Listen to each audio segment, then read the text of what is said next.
Okay. Welcome, one and all, to yet another episode of WIC TV. It's a cross ideological space where we come together to talk about issues both political and cultural, from the silly to the serious. Gang, have we got a show for you tonight? Um, One of the most important aspects of politics today is the lack of trust in institutions across the board. People do not trust Congress. They do not trust academia. They do not trust doctors. They do not trust science. Lack of trust is raging. So in this world and in this setting where we have to decide who is more worthy of our trust, the options that we have are the Republican Party and its operatives, and the Democratic Party and its operatives. And the question becomes, which of these is more worthy of our trust? Or is it a secret third thing? We're going to get to it. We're going to talk about it. I've gathered a whole host of people to discuss. And I want to start with Non-Fawn. Non-Fawn, open us up. Tell people who you are. Tell people your thoughts. And then we'll just go around the room. Go Yeah, ahead. I'm non-fun. I'm a liberal streamer, YouTube, Twitch, and Kick. Should all be on screen. Um, I'm gonna say the Democrats are usually more trustworthy. I think there are three kind of main things when it comes to it. I think we can all agree. All politicians, all parties are gonna mislead us to some extent. But I think the things that matter are, firstly, saying things that are true. And then there's saying things that you believe to be true. And then there's the magnitude of the lies that you do tell. And I think Democrats do all three better, essentially. I think that's evident firstly, in when I say the big lie, we all know which lie I'm talking about. Not only were the claims that Trump and other like hardcore MAGA people made about the 2020 election not true, the people making them did not care if they were true or knew that they were not true.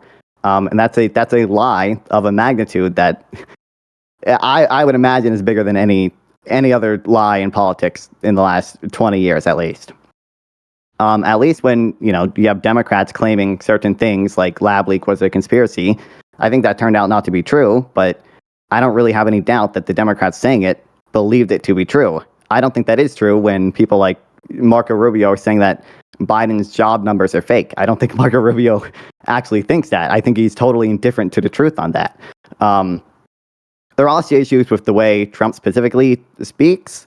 So basically, anytime Trump speaks, I have to guess whether he's being serious or not. And different Trump supporters will tell me different statements of his are serious. So different Trump supporters will tell me different things about if Trump actually wants to take over Gaza or if Trump actually thinks trade deficits are bad. And I also think the last thing is, following through on the promises that you make. I mean, PolitiFact, has their measure and they show Biden did better than Trump throughout their first terms. In fairness to Trump, I don't know what should actually constitute a promise from him because most of his policies announced on Truth Social posts at 2 a.m. And it's hard for the Republican Party to actually follow through on their promises when occasionally they're held hostage by the Freedom Caucus and can't even choose the Speaker of the House. I'm good. Okay, thanks for being here. We will get into it, I'm sure, as we go. Next up, we have Lactoid, please. The only person you can trust is Donald. No, I'm kidding. I think generally speaking, figuring out who to trust is a very difficult endeavor because it's not necessarily dependent on how many lies that they've told. It's some kind of matrix between how many lies and the magnitude of those lies and how close to the truth those lies are, or how far away from the truth those lies are, and what's the context in the person saying it. And so, coming to this is not an exact science about like who is more dishonest, who is more of a liar. I think that so generally we just have to kind of talk in generalities and just sort of use heuristics to try to determine who we can trust and who we can't trust, just like we would do generally for a friend or any other kind of close relationship. So one of the things that my position here is that hyper partisans generally can't be trusted, right? And determining who a hyper partisan is in of itself a little bit difficult, but there's some indicators, right? Like if somebody is entirely unable to concede any kind of criticism towards their ground, usually a sign that they're a hyper-partisan, usually a sign that you can't trust them.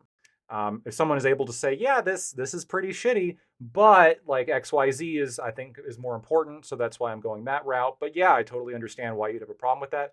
When people make concessions like that, that's usually a sign that they're a little bit more trustworthy. When it comes to politicians who by their very nature have to sort of be partisan, it gets pretty difficult. This is kind of why I think politicians have a general reputation for being untrustworthy, which is fair. Um, I I expected this to. There's probably going to be portions of this where we just kind of go over prominent lies and dishonesty that each side has said throughout the past, whatever period of time. And I got plenty of those lined up. I got information on a bunch of ones that I'm sure I'll bring up. But even if we go through all the different things, it's going to be very difficult, I think, to find some kind of exact science as to who is more of a liar. Okay. Thanks for being here. And yeah, I'm sure there's a lot of different directions we can go, and we'll see where the river takes us. We will go with the flow. Next up, a late addition to the show, but we enjoy having him, Joe Lewis. What are your thoughts? Introduce yourself, and yeah, tell us what you think. Yeah, thanks for having me. I mulled over the question on Twitter that you sent over in the group. I don't know if that framing changed from the start of 6 to now, because I was a little bit late coming in. So my answer is gonna presuppose the Twitter response, because that was kind of what my mental was about. And I just came right in, sat down, and hit start studio. So bear with me. For me, I had a little bit of difficulty, to be honest with you. Because the question assumes trust in a party is the correct framework in how to navigate in political life. Both parties serve the billionaire elites, and those two groups that found their way in the Democratic and Republican Party are oligarchs and corporatists. And both those groups of people, sell the idea that their way of doing business in a political landscape creates freedom, creates trust, creates security, when really it just creates comfort within the system itself. Both of these ways of approach lead to some level of comfort in the people who support that. The real question for me isn't which party or politician builds trust, but why we trust a system designed to prioritize their interests over ours. A little analogy that I was kind of fiddling with this on the way up was like trusting a political party is kind of like trusting a cable company. You get two main options. So no matter which one you pick, you're still overpaying for a service that doesn't really have your best interest at heart. They both act like they're competing, but they're really part of the same system that keeps prices high, choices limited, and your internet in some level of disarray. And the problem isn't which provider you pick, but it's the system that forces you to pick between bad options while pretending you have real freedom of choice. So I hope the conversation today kind of engages with the premise itself of like, well, what is trustworthiness? Why do we have entire groups of people who uncritically trust politicians who are bought and paid for by oligarchs? If you look at Donald Trump, bought and paid for by corporatists. If you look at the Democrats, whether that be Joe Biden all the way to the Obama years or farther back. And why is it that we continue to get this manufactured trust and have to play these games, as Lacto is alluding to, about picking apart lies and trying to play like, well, how many lies is tolerable until we realize that we can trust them? I don't necessarily think that's a good way of going about this avenue of like political engagement and like understanding the political process personally. But yeah, I mean, I hope we can engage with that. Okay, well, thanks for being here, and yeah, you're pretty on point with the topic at least. So don't be too distraught. No, we'll work with it. Next up, Brandon, please. Hi, I'm Brendan S101. I sometimes stream, but not really that often. I mostly just try and keep up with politics and all this lies and stuff like that and try and find the truth. So I was going to say the Democrats are 100% more trustworthy, especially since Trump became the head of the party. It's not really even the Republican Party anymore. It's the MAGA Party, especially since the old guard has left or been kicked out. There's been so many lies told that it's hard to keep track of. There's been some studies. There was one in 2012 that said that you're more educated and more likely to be informed if you don't watch any news than if you watch Fox News.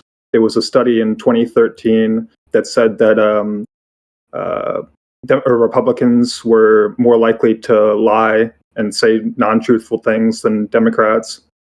And I guarantee it's only gotten worse since then. I'm sure we're going to talk about the 2020 election. Trump saying he saved the ACA when he didn't. It was McCain. There's vaccine lies. Now a 90% Trump County in Texas has a measles outbreak. I remember when it used to be the far left that didn't vaccinate their kids. You had the Obama birther and religion lies, the Kamala birther and religion lies, the FEMA lies, president being able to shut down the government agencies lies, Zelensky's wife buying designer lie, which ties into Russian propaganda, which Tucker Carlson is a big person for that now. The Obama/Trump Supreme Court election year stuff that went on, not liking billionaires unless they're Musk, members of Congress believing in QAnon, Marjorie Taylor Greene believing in Jewish space lasers, the trade war with Canada and Mexico. Also, if you don't bend the knee and support Trump, you get kicked out. We've seen that with Liz Cheney, McCarthy, Adam Kinzinger, most recently with Chip Roy, who didn't like how they wanted to push up the budget. There's just so much misinformation and conspiracy theories, either maliciously spread or not, by Republicans and Trump yapping, that it's really hard to keep track of it all. And normal people that don't keep up with politics end up falling for it. I'm not saying the Democrats are perfect, but they are 1,000% better than MAGA. Okay. Well, thank you for being here. We'll get into it as we go. And in the interest of time, just conciseness, gang. Conciseness. I got to stress this. Brianna, please give us what you got. Yeah, so I'm Brianna. I go by Bri Lives online on a lot of things. I don't really stream. I normally just kind of throw my voice out into the internet on Reddit and Twitter sometimes. Based on kind of the past 15 or so years of kind of my political awareness of what's going on in the country, the Democrats have shown themselves to be clearly the more trustworthy party. There's certainly problems on both sides. I think other panelists have alluded to this, but I think the conduct of Democrats is generally better. Democrats do not create these fishing expeditions on congressional committees and talk about how we need to not waste money. You have incidents like that going back to Benghazi with the Hunter Biden stuff, things like that. When the conduct of representatives in Congress is poor, Democrats generally try to hold them to account. There's generally pushes for resignations when there is clear evidence of misconduct that becomes public. This has happened several times, most recently with Bob Menendez. Whereas Republicans tend not to resign unless they plead guilty or they just deny that anything happened, like Donald Trump. I think he is the epitome of this. He has not been held accountable for any of his both immoral and illegal conduct. Yeah, that's about what I got. Okay, well, thank you for being here, and we'll get into it as we go. And last but certainly not least, Addison Gillis. What are your thoughts? Hey. Thank you for inviting me. I am going off of the premise that neither party can be trusted. I'm open to changing my mind on this, though. I think there's two ways to view this question. There is, can politicians be trusted or not? And can the voters be trusted or not, those that are loyal to one party or the other? And one of the things that makes voters most untrustworthy is when they aren't listening and adapting to what the other side is saying. So that's all. Remarkably concise. Okay.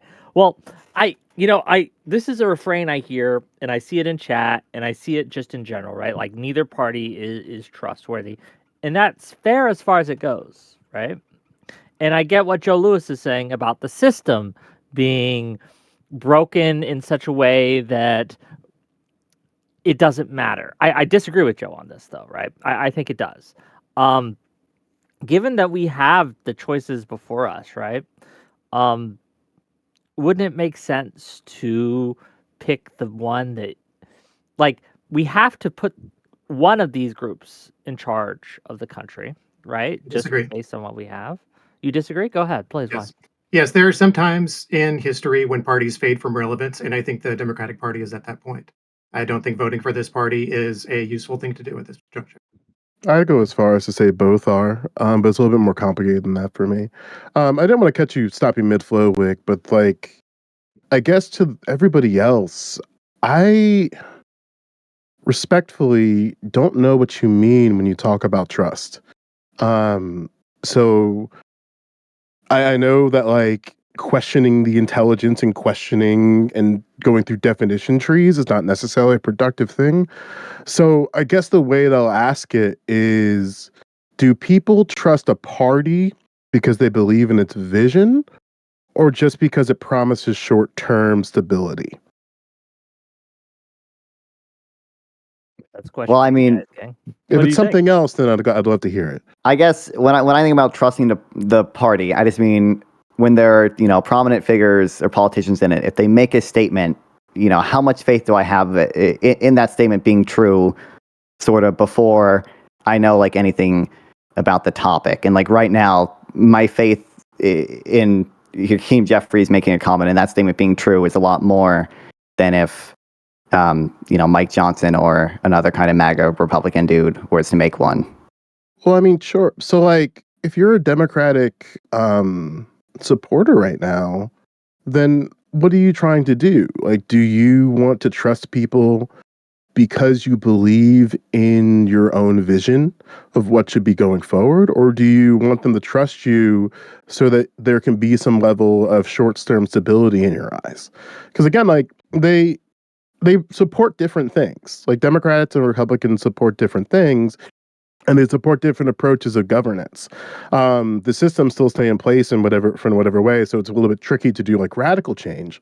But I guess the thing that I'm really confused about is, what's the end goal of trust for either party? Like, what are they trying to accomplish? I know it's very easy to say, well, if they're trying to just win the election.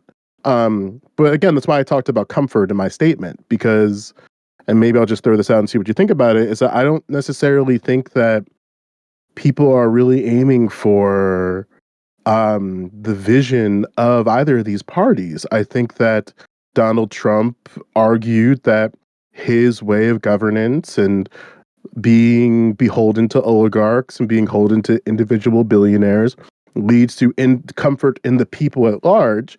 And then Democrats basically acted like caretakers. They're like, hey, we don't have the answers to any of these problems, but we can at very least slow down the bleeding of fascism, slow down the emergence of Donald Trump and the Christian right. We don't know how to really to eradicate these things that we deem undesirable, but at least we can hold this off, and that can lead to comfort to people around them. So I guess like in that sort of framing, like how does one present to be more trustworthy? And then what does trust even mean in that regard? I think I support the Democrats more because I just believe in their ideology a little bit more. Like, I mean, I'm a liberal. I believe in. Can you speak that a little bit? Like, what's their ideology? Let him cook. Let him cook. Let him. I mean, I'm a liberal. I believe that everyone should be treated equal. Trans people, gay people, any person of color. Doesn't matter what your sexuality is. All that stuff. And I think Republicans are a lot more hateful. I mean, you see it all the time. Just look at what happened with the Super Bowl, and also with Democrats. I mean, you can look this up. Super Bowl. Hold on. From what I saw. Oh no! I was going to talk about. I think it means the halftime show. The halftime show, yeah. There were some people besides conservatives that hated the halftime show, but it mostly seemed like it was conservatives that were hating the halftime show. My entire family is conservative, and all of them were saying it was the worst halftime show ever. And I think we know why. You got to like the halftime show now? I mean, it wasn't my favorite. I didn't think it was all that good. I mean, I'm not saying that you have to hate it. Well, there are good reasons to like it and bad reasons to not like it, right? I thought it was, sure, I agree. If somebody's like looking at the TV and saying like racial slurs, probably pretty But I bad. mean, but like for me, I I also- thought the whole thing was like Right. disjointed, right? It wasn't like very coherent to me. Like they Yeah. were jumping around between songs. I didn't like it. I don't want to get too I distracted. mean, they always do It's that. my fault. My fault. Asking. Generally don't I like was very halftime curious. shows. I hadn't seen it. But I guess to the question that Joe's asking, right? Like, so as Democrats, and there's a couple of you on here, right, that are professed Democrats or at least voting for Democrats and things like that. What do you want, or what? When it comes to trust in Democrats, yeah, what does that mean to you, right? What do you want Democrats to accomplish? I mean, I think for me, I like trust the movement and like kind of, I guess the ideology, but like What? Hold on. What is when you think of Democrats as a movement or an ideology? What do you mean? so. Let me try and articulate. So just like that, progressives and Democrats kind of have a vision for America that's based broadly on social democracy terms of kind of a welfare state, trying to expand rights so that everyone is protected in an equal measure under the law with the 14th Amendment, just making sure that is done. I don't think Republicans really have had for the past 10 years or so a kind of governing message beyond being a party of permanent opposition, no matter if it's in power or not. I mean, when they run the government, they can barely get things together. The government shuts down all the time. And they're the ones usually doing the ones with the shutdowns. So, I mean, I trust the movement broadly, and I trust that Democrats are trying to see that vision into reality, whereas I don't see Republicans doing that. I don't see what their ideology is. They've professed talking about fiscal responsibility for years, and I have not seen them do that with, as I said earlier, wasteful spending in these ridiculous fishing expeditions that they go on. The chaos that Elon Musk is doing now that's going to have to get overturned, and it's just going to cost so much money But fucking around with this. I'm just kind of I'm still very confused. And maybe I really want to pin you down on this because I don't want to feel like you're doing word vomit, but you kind of are. But maybe there's a way of asking this a different way to really drill down to it, right? So, if you had to pick one thing in your political navigation that you value above everything else, what would that be? Probably moving in kind of a more social democratic direction. So probably trying to push Moving as far as you, or moving as far as people? like passing policy initiatives that would move, like, let's get a public option in healthcare out there. Let's try and figure out things with how we can equalize funding in public schools across different places, whether that's, I know I work in schools, so like some areas have much more funding because of property values and things. I know education's a big state issue, but the Department of Education is a big thing. I like the Department of Education. I think it does good things, even though it may make some missteps here and there. I mean, broadly, I kind of just support the institutions, and Democrats want to make those institutions try to work better for more people. So, can I give an analogy, or was a situation? I would go as far as to say that say no to drugs worked. That wasn't a political effort as far as writing legislation was concerned, but that absolutely was a culture, a socialized culture of just saying no to drugs, where it worked on me.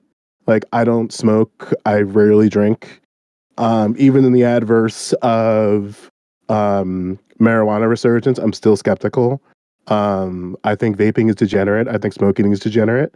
And that came for a few things, right? It came from watching my mother smoke her entire life and then die from the very thing that she enjoyed. And a lot of my family members suffering from adverse side effects.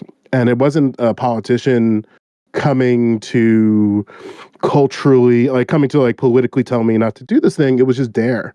It was just a couple years of Dare, remembering that song, and then that was it. And I also think back to the idea of women not having to marry their spouse when they got pregnant.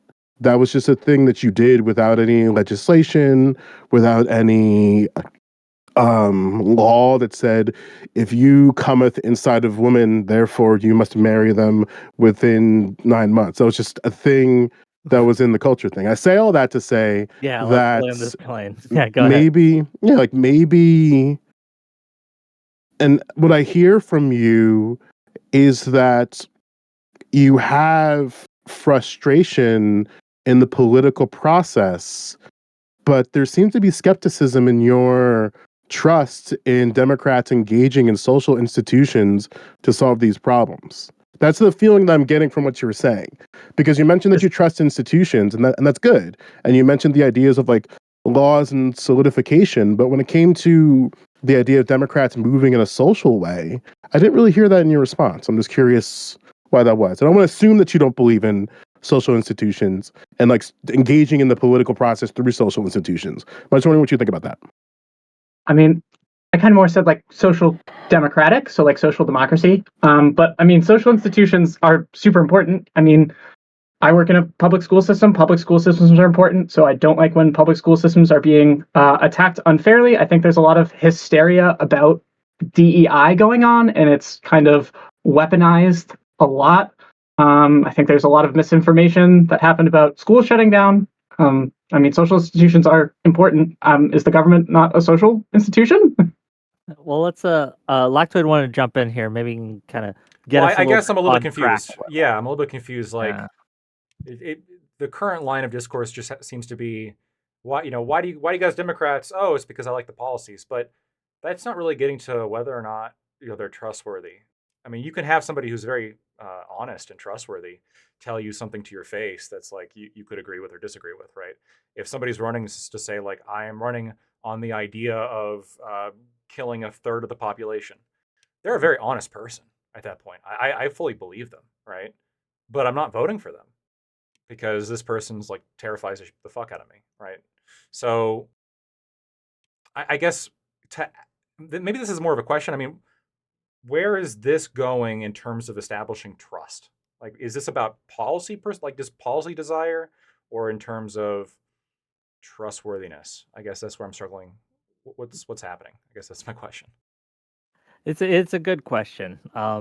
I do think that like understanding what policies we want is a different question than understanding who should the American public trust. I guess I'll just start with this. Maybe we'll get this back on track. Could I start? Actually, could I ask a question, Wick?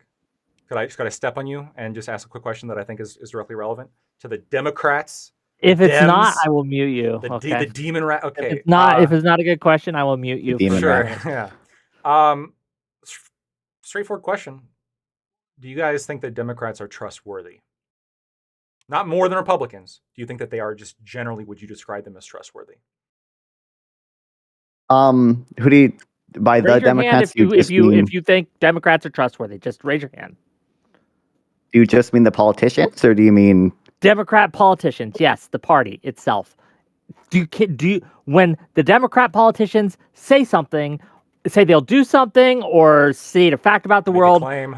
Do you feel that they are trustworthy? Yes or no? Right? If you say yes, raise your hand. If you say no, keep your hand down. I think some are. Like, I would say most of the time, I assume they're acting in good faith. Even if the statement itself is not true, I don't know if I can make that same statement for Republicans. Wait. Even if the statement itself is not true, what does that mean? As in, like, if they make a claim, even if it's not true, they probably believe it to be true and aren't being reckless the same way I think a lot of Republicans usually are. So do you think John Fetterman is 100% serious when he does not believe that there's a genocide in Gaza and that the displacement is actually a good thing for Palestinians? That's just something he genuinely believes? I think John Fetterman might be a little bit crazy at this point, but I would guess that, yeah, he does actually believe that. Okay. Even if he believes that because he's a little crazy. What's a Palestinian to do in America then, if that's the representative? Well, I mean, I would understand them being or not liking him. I wouldn't say, I would understand them even not voting for him. I guess that doesn't have much to do with like whether or not he's trustworthy, though. Like, I would assume In fact, they probably only don't like him because they think he does actually believe that it's not a genocide in Gaza. That's probably a big reason why they don't like him. Like, Can I just point out that like nobody raised their hands like specifically to describe the Democrats as trustworthy. That's the state of our current politician, like our current politics. Sure, I think you are right in that like hyper partisans usually aren't trustworthy, and Democrats and politicians by their nature kind of have to be hyper partisan, so they're almost never gonna like admit fault in like the Democratic Party. Like I'll say, like there are obviously, like I have a Biden head behind me. I'll say like there are plenty of I don't like a lot of the tariffs Biden did, but I'm still like a Democrat overall. That's a policy. That's a policy decision though. Like sure, but I don't tariff know decisions, etc. I mean, that's whatever. I'm looking for in terms of like when they look at you in the eye and they say something like, do you trust them? Like if they made a claim, like let's for instance, take like I mean, only if they looked at me like that. I understand people feel some type of way about talking about Gaza and talking about the Strip and Palestine more broadly. So let me like pick a different thing because I guess people are still just allergic to that topic.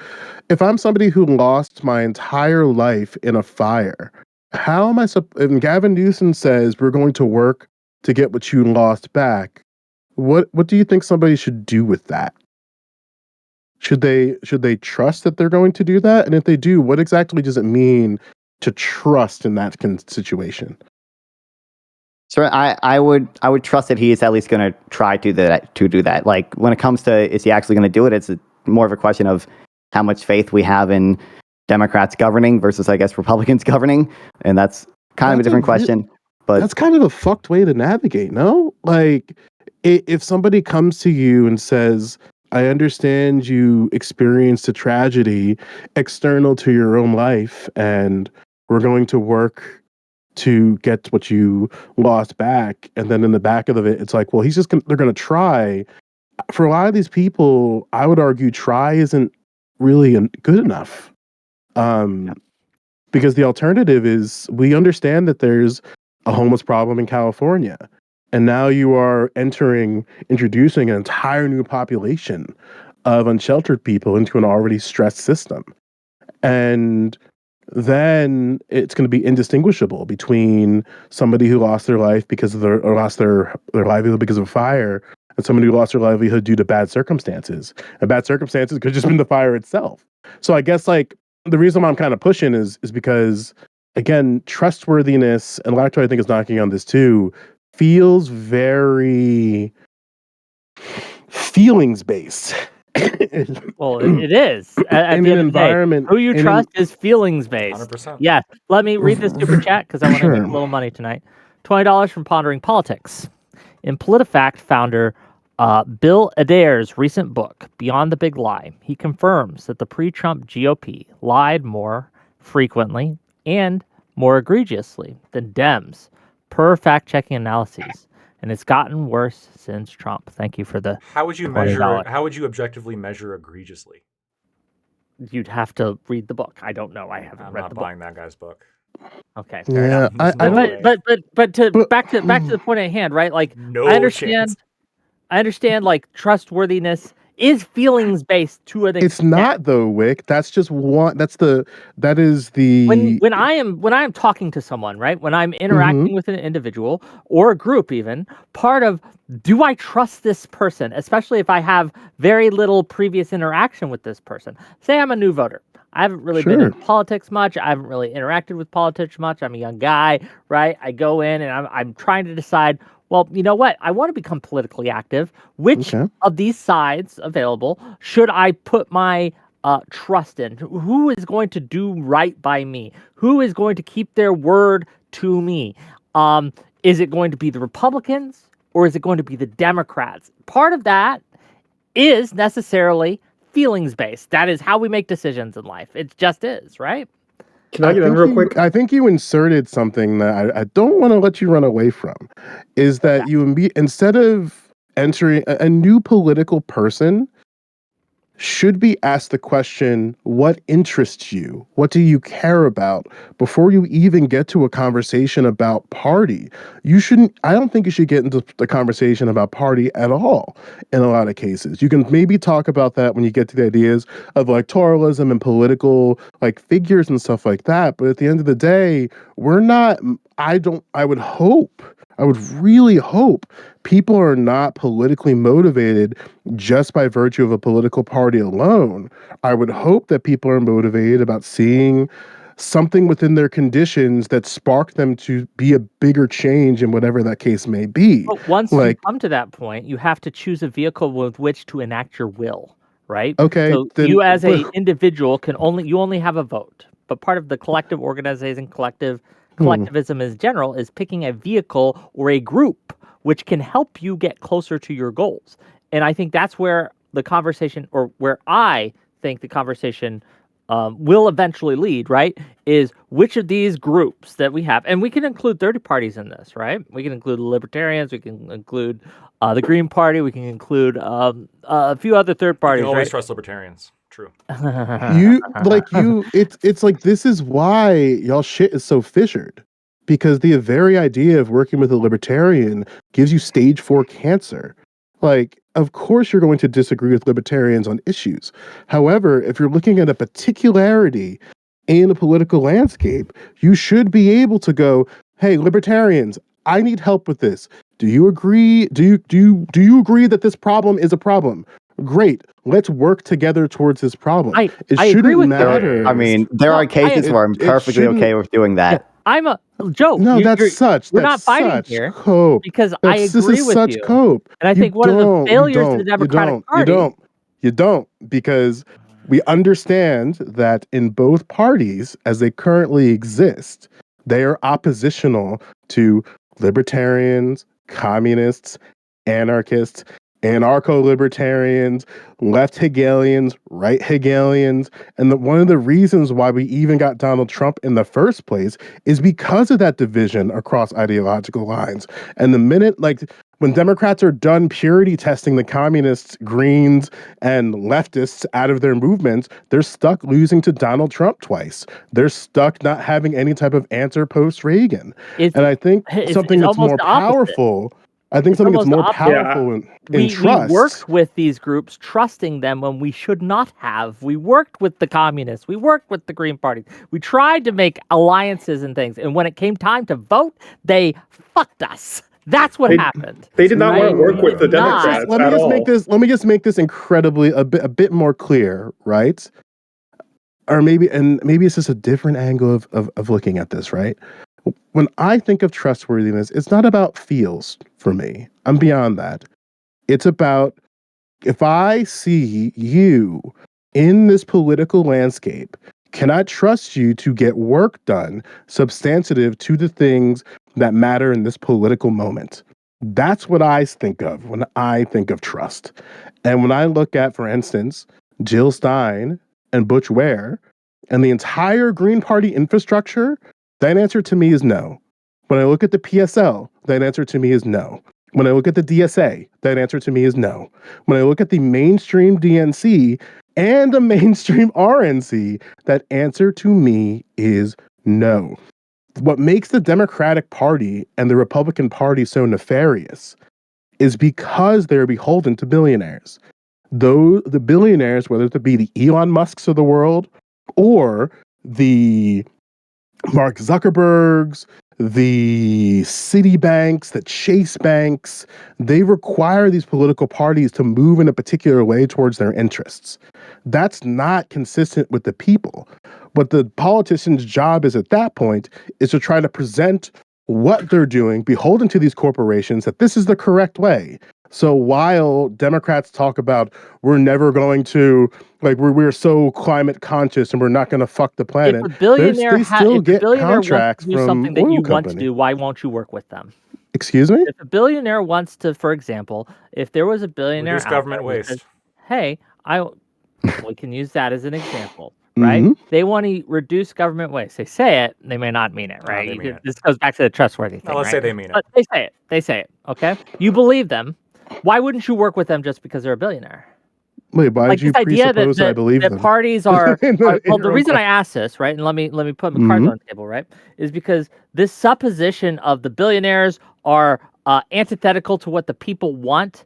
I don't know if that's necessarily true. It often is the case. Do we I will grant hold you. BP I will accountable? often is the case, but there is many Like, times where a George Soros or even an Elon Musk, on occasion, right, will say something, and I think I agree with that.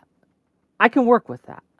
And while, yes, I think the parties are beholden to money in a way that I think can be a problem, it doesn't necessarily make them untrustworthy. Does that make sense?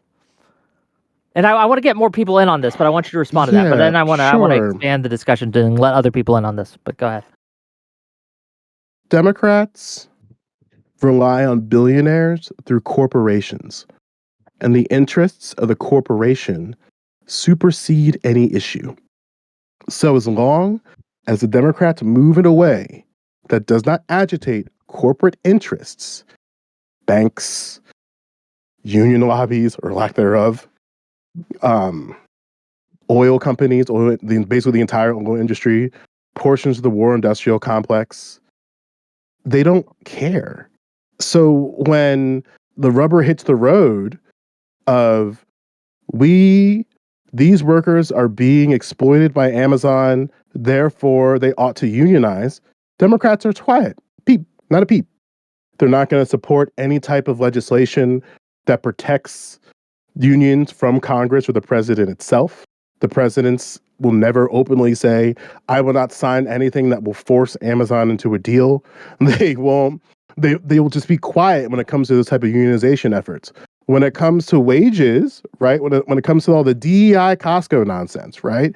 Everybody was like, support Costco because Costco is actually, they have their DEI programs and they're gonna still follow through with them. Meanwhile, they're paying their non-union workers wages up to $30 plus an hour. They're non-union workers, just so that the union workers can actually go into a deal. But that's fine because they have DEI. Which party do you think Target- supports unions more? It's a relevant question. Like, I mean, if neither you're a party union is- leader, who neither- should you trust neither more? par- Should you trust a president that like bailed out Tr- pension trust to do funds and what? put what's trust trusted One that was to at do the things in picket your line? interest? trust to show up to the picket line, Dems trust are to not generally more pro-union. intervene. Like, you can It say should be a that pretty easy Democrats- answer. Yeah, you can say that Democrats have had a history in certain particular contexts to be on the side of unions. But just because you're on the side of unions in one particular moment doesn't make you pro-worker. Like, being pro or anti something is a consistent position that you hold across your political career. It's not just some flashpoint that just I'm not randomly saying comes it- up. I'm just saying my broader point to this. Like, caring for black Sure. people isn't some flashpoint because George Floyd's in the ground. Caring for black Americans is something that should be a consistent policy thing that you can point to across decades. So in the face of something like Shelby Counter v. Holder, and all the black Americans look to Democrats and say, hey, like, looks like they're kind of stripping constitutionality here. Are you going to do anything about it? And then Obama just goes, there's nothing I can do. My hands are tied. And it's like, then what's anybody who's in support of black Americans supposed to do with that in terms of trust? I Like- do want to, I do want to open it up, get more people involved. Black right? Americans saw higher segregation now than it was back in the 60s. And yet we're supposed to trust that Democrats care about schools and actually integrating communities in diverse environments. Well, let's give him a Like, chance to answer. you see what I'm saying? Let's give him a chance to answer. Let's start with Bree, then Brandon. Then I want to hear from Addison as well. Okay. And then I see non-fawn and lactoid, but go ahead. One quick. I agree with Joe. Can't trust Democrats. Okay, go ahead. So a few things kind of got asked in a while. I think trusting the party as a whole, part of it is I see a collection of individuals who I think have done a good job of building trust. I know you mentioned about the fires. I mean, I'm not a California resident, so I don't follow what Gavin Newsom does. But if Maura Healey went out after a hurricane and talked about trying to get people back into their homes, I would trust that Maura Healey's doing everything she can to have that happen. I mean, she was our Attorney General beforehand. She has a long history of consumer protection and suing companies who are violating Massachusetts laws. So I think there's trust in one level there, and then seeing multiple individuals kind of throughout state governments, federal governments, is a way that you can start to trust a party. To the thing about, do we believe John Fetterman? I mean, I believe John Fetterman that there's not a genocide in Gaza, because I don't think there is. I think there's a legitimate debate to be had. I mean, there's an ICJ case, or ICGC, ICJ, international courts are looking at it, but also, like, there's an argument to be made that Israel's not intentionally trying to destroy the Palestinian people in part or in whole. So, I mean, I think I would trust a more centrist. I mean, he presents himself as more centrist. He's coming from a swing state like Pennsylvania. So I would trust him in that, because I think that's what he believes he needs to do to do what he can to provide for the people in his state.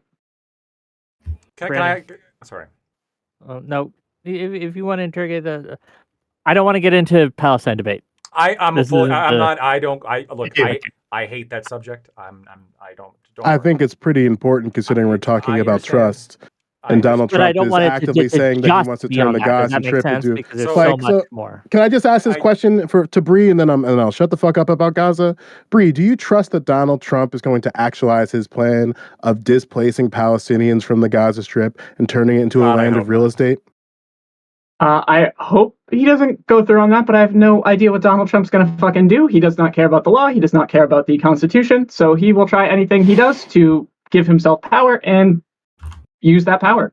That doesn't answer my question. Do you trust that he is going to actualize, or at least try to actualize, that plan?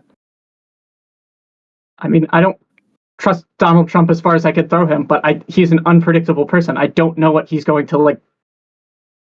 So He's what do you crazy. Like, Okay, so then what do you do with that? You say you don't trust him on one side, but then you allude to, though, he's crazy. So, basically, in your language, he might just do it anyway. So, which one is it? yeah, he might, because he's an unlawless motherfucker. He doesn't care about the Constitution. He doesn't care about the limits it set on him. He tried to coup the government. Like, Okay. So, I want the Democratic Party to do all it can to oppose him. I don't like this whole, oh, let's all vote for Marco Rubio, because if Joe Biden had been reelected and we wanted to run a new Secretary of State, I don't think any Republican would have voted for them. so where does Marco Rubio line up in this thing about trust if he just basically got shooed in for his role? Well, I mean, Democrats I'm mad at supported the him. Democrats for doing that, but I still trust Democrats broadly for the reasons I said. Like, there's a lot of people in the party who I think are doing good things to make a social democratic progress. Like, I know we Okay. want like these good things, but we have to make progress in some way. Politics is a game of making sacrifices and trying to be pragmatic. We have to pick a side in the system we have. I don't like our system. I wish we had a more parliamentary system. It's not the system we have. We have to work within the shittiness of our system.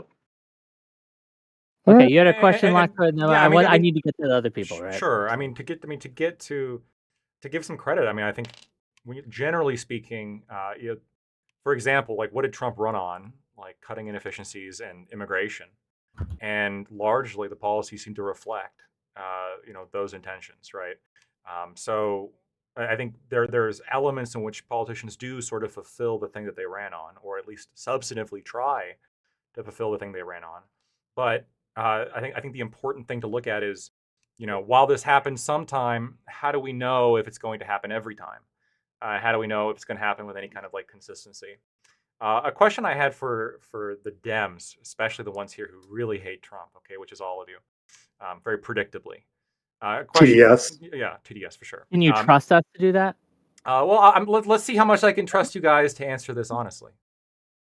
When almost every major figure within the Democratic Party looked at you right in the eye on camera and said, Biden is sharper than he's ever been.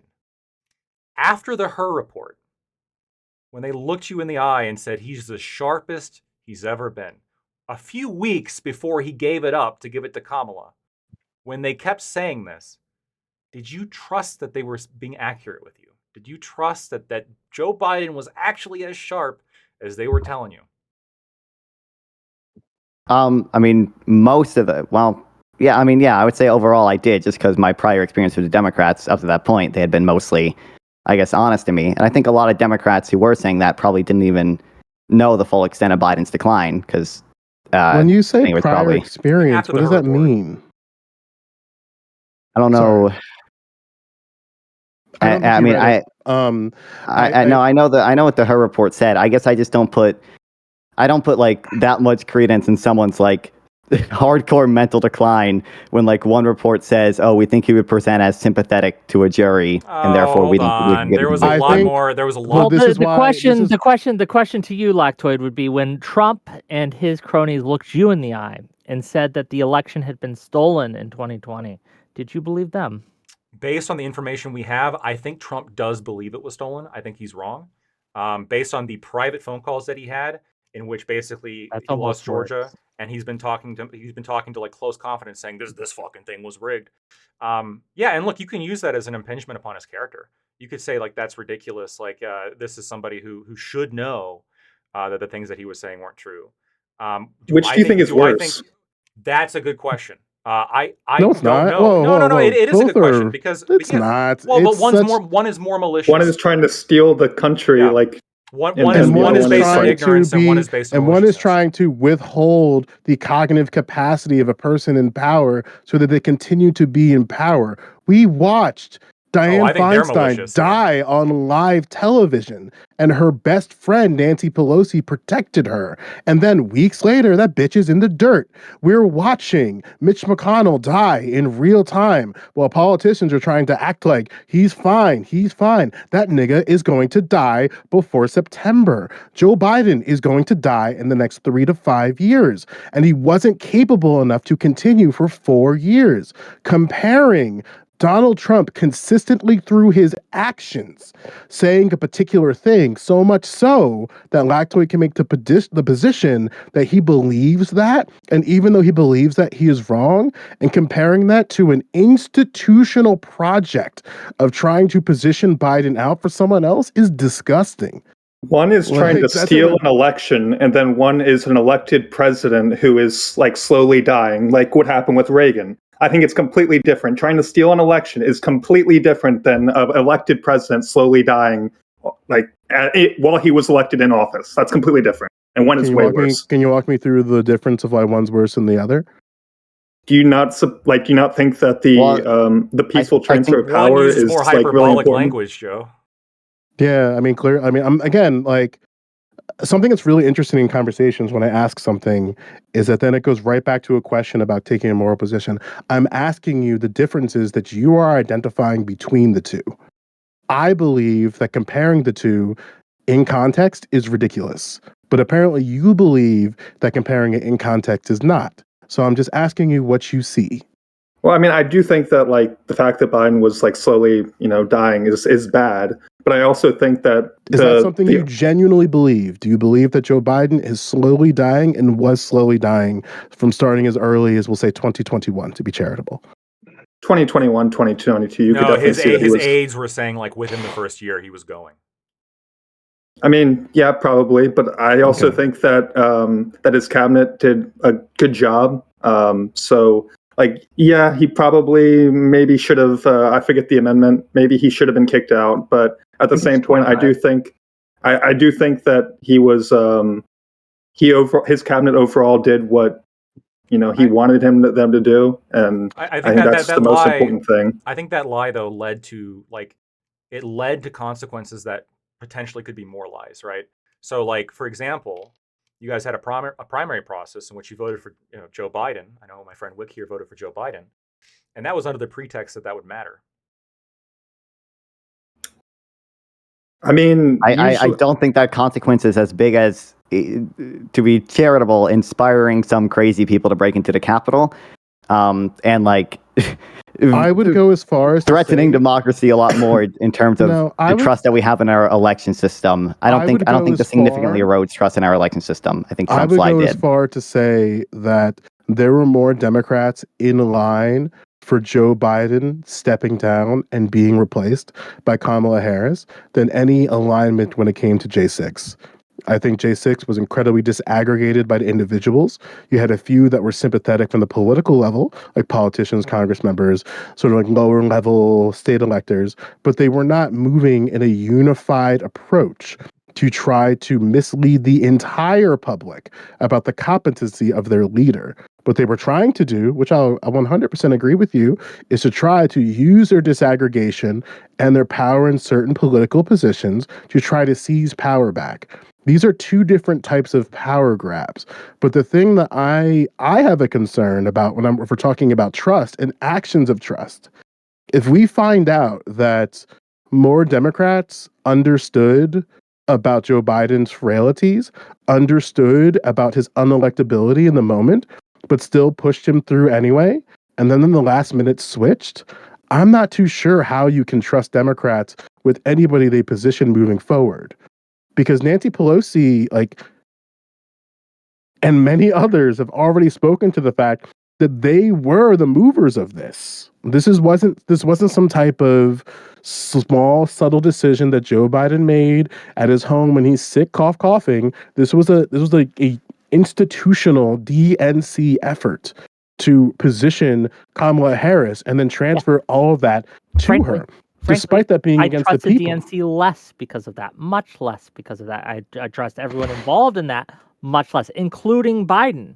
I trust him less because of how he behaved during that, how his aides behaved, how the people around him behaved, how just everyone involved, whether to push him out or keep him in, behaved, and that was very much a betrayal of trust. Yes, we will just cop to that. It's an easy cop. But the question today, right?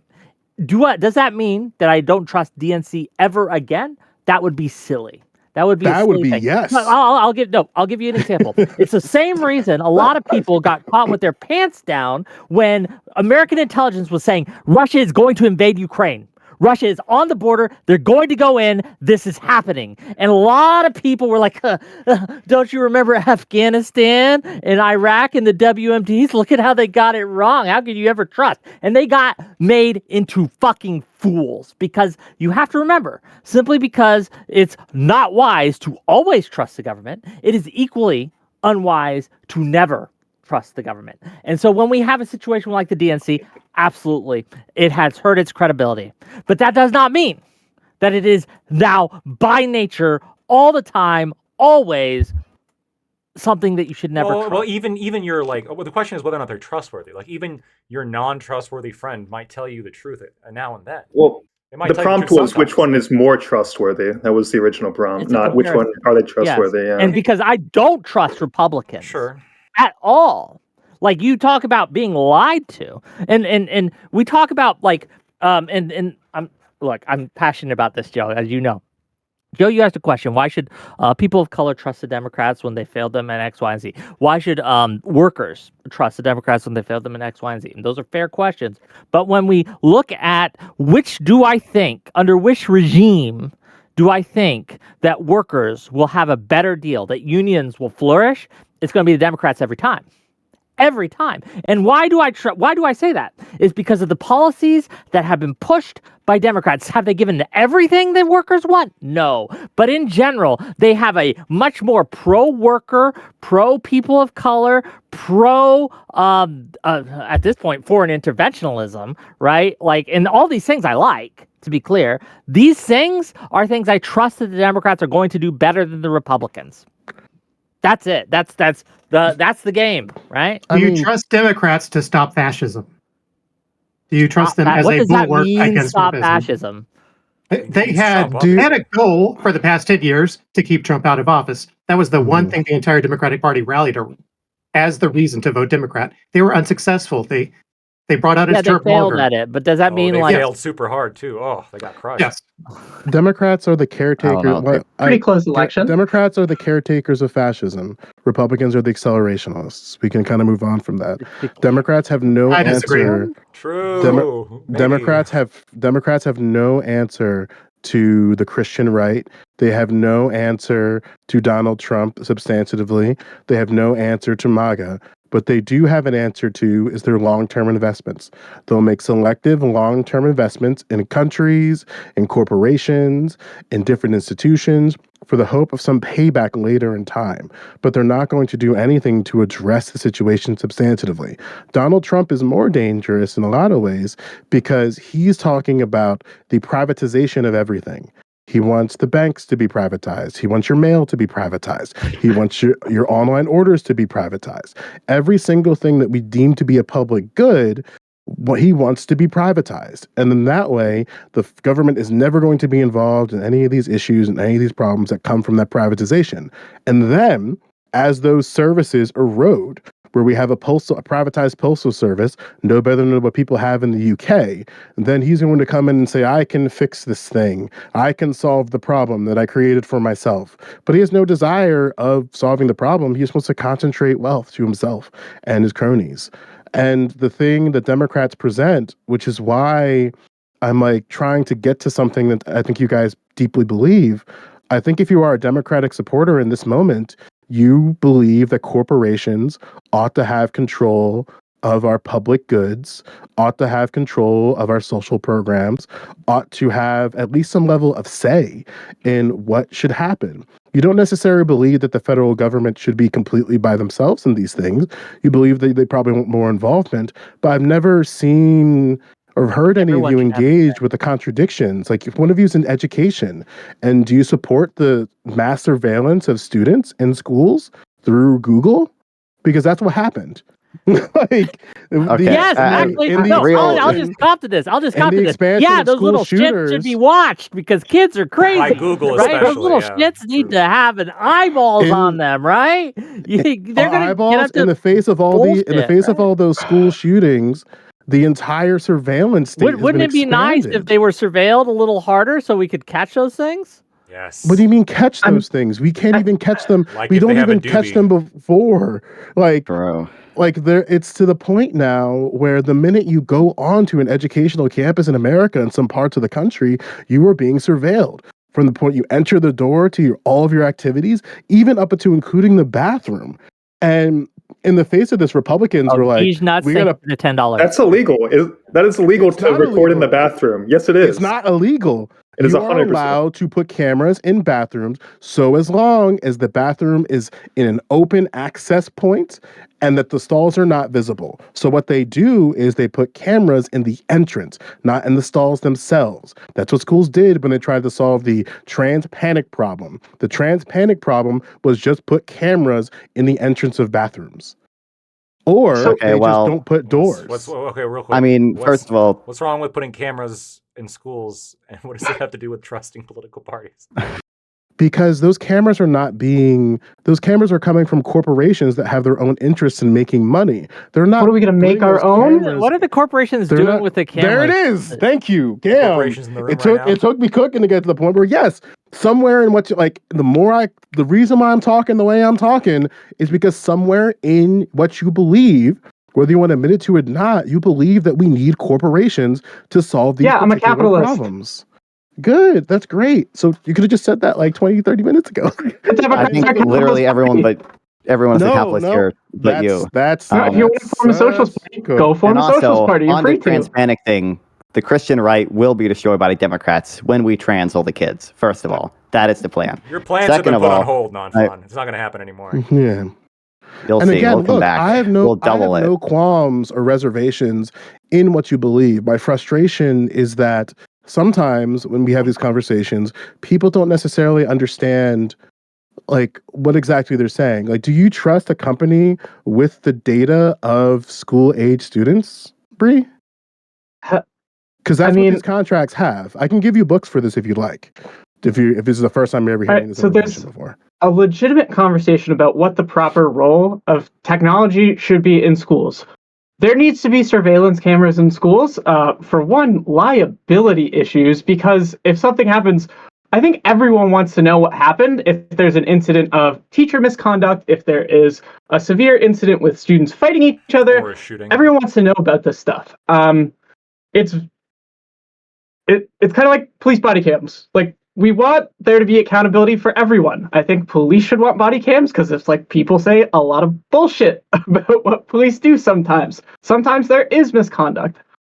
With Google having things, I think we are in a more technological world. I didn't agree with the biggest push of let's give every single student in our district a Chromebook. I think you can still get a lot of, I still think you can get a lot of information out to students that doesn't have to be like, use this device, let's play this Kahoot game on the screen, let's do X, Y, Z. I mean, for the longest time, I still had teachers, and I'm 28, who used overhead projectors. We learned fine, right? There's ways we can get school in there. I don't think a student needs a Chromebook, but on cameras, we need cameras. The contracts may be exploitative of things. I have not looked into contracts. I'm not an administrator at my school. I am a teaching assistant. It's not a way above my pay grade, but if I but still is looked more into them, right. So like that's why when I think of like student surveillance and educational surveillance, I think of companies like GoGuardian, where individuals are just like, again, these are full-on schools who are just totally fine with passing off the information of students to corporations, and then they can do with that information however they see fit. They can, like, these are books and devices. When I say books, I say Chromebooks. These are devices that are issued by the school, but the school does not have any way to privatize that information from that point. And that should be a concern as a parent. Like, it should be ideal. It shouldn't be beyond your ideology of like, hey, if you have this Chromebook, we can find you anywhere, and you don't even have to be on our network. Like, that's what happens. Like, when a child comes with a Chromebook and they connect their phone to their Chromebook to charge, you might be compromising that child's personal information, and parents do not know that. That is because of these type of contracts. And these are things that, unfortunately, Democrats and Republicans hide. So like when we talk about trustworthiness, those are the substantial things where it's like, I can't trust a school to have the best interest of privacy to the students in the school if I know they have a GoGuardian contract, if I know they have particular contracts to different things like Google and what have you, because they in the quest of trying of DEI and access and wokeism, they just signed off their rights, they signed off their freedoms, they signed off the privacy of their own kids. And then while Republicans are complaining about trans kids and complaining about sexual assault in schools, the rhetorical argument should be, hey, did you know that like a private company not affiliated with this school, the school that you signed off for, now has access to your information? Hey, let's work together on that and shut the fuck up about trans kids for a couple days. I don't know if that would stop that's just such a, I understand the point, and there is a legit argument to be made on both sides here, because I think that there's legit arguments to be like, we should be monitoring kids more, and the fact that we haven't for so long has created so many problems, and is all these things, right? But there are pros and cons to all this. But the question at hand, right?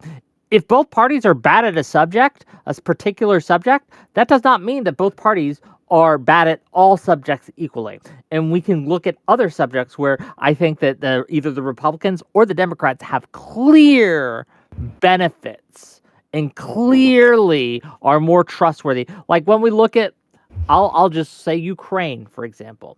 I think that the Democrats are far, far better at Ukraine than the Republicans have been. Wild. I mean, they didn't hold Ukraine in terms of hostage. in terms of trustworthiness.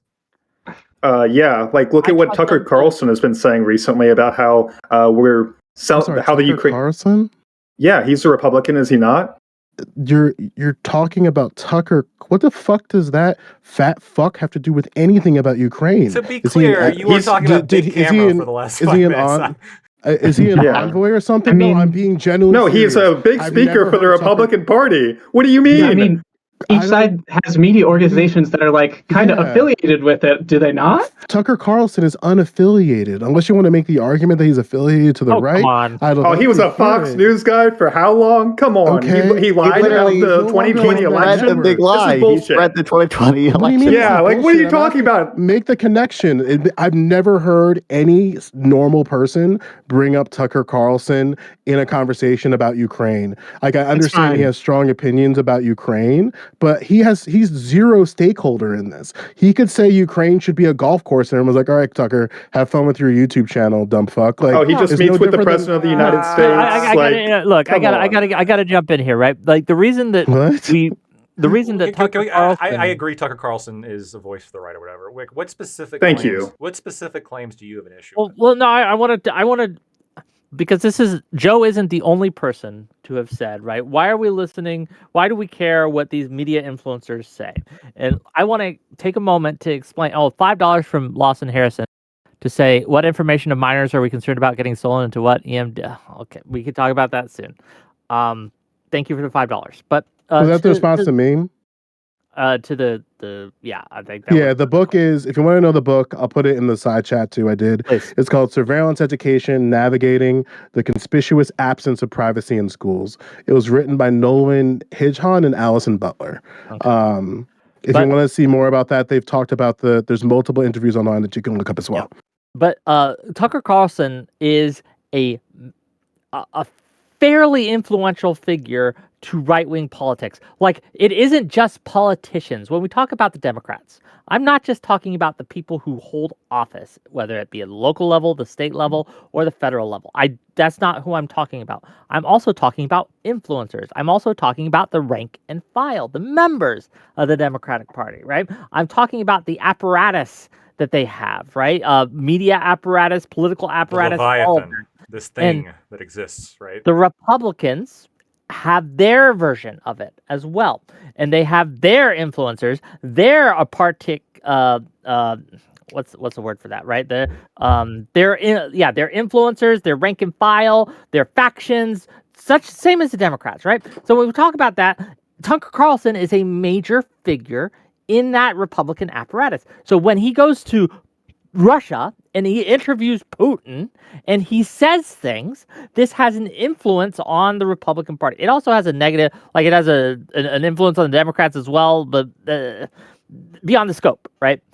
There's some negative correlations. Do you hold this position for Lex as well? Yes. For all these influential features, from media matters on the left, right? The left has their Brian Tyler Cohen, their Kyle Kulinski's, their version, like Destiny until recently. Speaking of cameras. Yeah. I'm recording. They all have these influencers, and they all actually matter in this. And I think that when it comes to Ukraine specifically, I trust that the Democratic Party is going to do better for the Ukrainian people than the Republican Party will, than Hegseth, than Trump. Have you guys seen the proposition that Hegseth laid out today? It's Wait, on what? On what? I mean, on the proposed peace deal that they're going for, So based. where NATO isn't even on the table for the Ukraine and that. Yeah. That's just a non-starter. what I agree with you, Wick, is that Yes. No. That's what they want. That's what they need in order for a ceasefire. Them being part of NATO is a non-starter. They've been trying to join for how long? both parties don't want them to be in NATO. Both of them NATO is a don't. non-starter, right? It's just not going to It's a non-starter for Why? Democrats. It's a non-starter for Because Republicans. Russia will not and they accept both that. have, and they both have an invested interest, which involves, as Lactoid is describing, some level of Russia simping. Like they both of them in their calculus interpret Ukraine joining NATO as confrontational to Russia. So what Democrats are more than happy to do is to just be like, hey, we're going to give you funds so you keep throwing your men to die. Like, because as long as you're killing Russians, we don't give a shit. Because we hate Russians, but we don't feel too strongly about sending troops to kill them. So we'll use your men and boys to kill them for us. You don't think that they want to fight? You don't think that Zelensky said, hey, we will be the buffer, we will do it, like, because like nobody else will? Like, one of the big things that people say is, okay. Let him Be finish. careful, No, be careful, Brandon, don't let 'cause him we're walk walking over you, into this. Brandon. You No, all right. into Give your this. ball One of the big boys things are- that people say is, oh, we don't want NATO on our borders and stuff like that. You already have NATO on their borders. You already have the Baltics. You already have is it Norway? You already have Finland. Like, there's already like 5 countries that border Russia. And why can't Ukraine be that as well? Why can't Ukraine join? What pisses it's Ukrainians more- off is the fact that Ukraine, or like Poland and the Baltics, were able to join NATO, and they have increased like tremendously. While Ukraine has not been allowed to join NATO, Ukraine was given security guarantees when they gave up their nukes, and their economy has not been able to increase anywhere near as much as Poland or the Baltics. These countries do not want to rejoin Russia, but Russia wants to retake these countries. So that's the pickle then, huh? So like if you're somebody who's sympathetic to Ukraine and think like, let's just make it a really like specific policy thing. I believe that Ukraine should join NATO. And I'm looking at Democrats and I'm looking at Republicans. Who should you trust? Based on their actions. Democrats, 100%. I mean, look at what Biden did. Yeah. Hold on. You were saying that Democrats have some Russian simping. Can you elaborate on that? Where's the Democrat Russian simping? The fact that they don't want them to join NATO. I think they're way more likely to want them to join NATO than Republicans. Yeah, we probably have European allies that don't want them to join NATO. Yeah, like so. Like, look at what it took to get Sweden and Finland in. Like all the cajoling we had to do with Turkey to like get allies in. Who everyone's like, yeah, that's fine. They can go. Not a big deal. Here's one of the. And that's hold on, real quick. That's a conundrum for me. It's like when we talk about trustworthiness, for me, it's action. Based on the actions of both parties, if you are somebody who is the Ukraine NATO position, you should look at Democrats and think, well, they're not shit. You should look at Republicans and think they're not shit. But what makes Democrats dangerous in their caretaking of the expansion of Russia is that while they'll say, hey, we'll protect you with funds and money, they're still not going to do anything about the death of Ukrainian men and boys. Zelensky will gladly drop the conscription age so that younger boys can go out there. He said he's not going to. Okay. You're right. You're right. He said he's not going to. But who was pressuring him to do that? The Democrats, which means that they're more Ukrainian. They're more pro-Ukrainian. Oh yeah. Wait. Dropping a conscription age from 25 to 18, forcing more kids to go into combat against their will. That's pro-Ukrainian. If you want them to not give up, arguably, if you don't want them to give up their own land, yes, they have sovereign land, and they've given up their sovereign land. Yes, I'm sure a bunch of 18-year-olds really care about that. They really want to go and die. Do you think that? Hold on, in World War II, do you think that Americans really wanted to go fight the Nazis or fight the Japanese? It's not whether they want to or not. It's about whether you have to protect your country or not. Fam, respectfully, using World War II as that example is crazy work. Plus one. It's way more complicated. It's way more complicated. Yeah. $5 from Feder Methodist to say if Russia doesn't want NATO on their borders, they shouldn't be trying to move their borders closer to NATO. Thank you for True.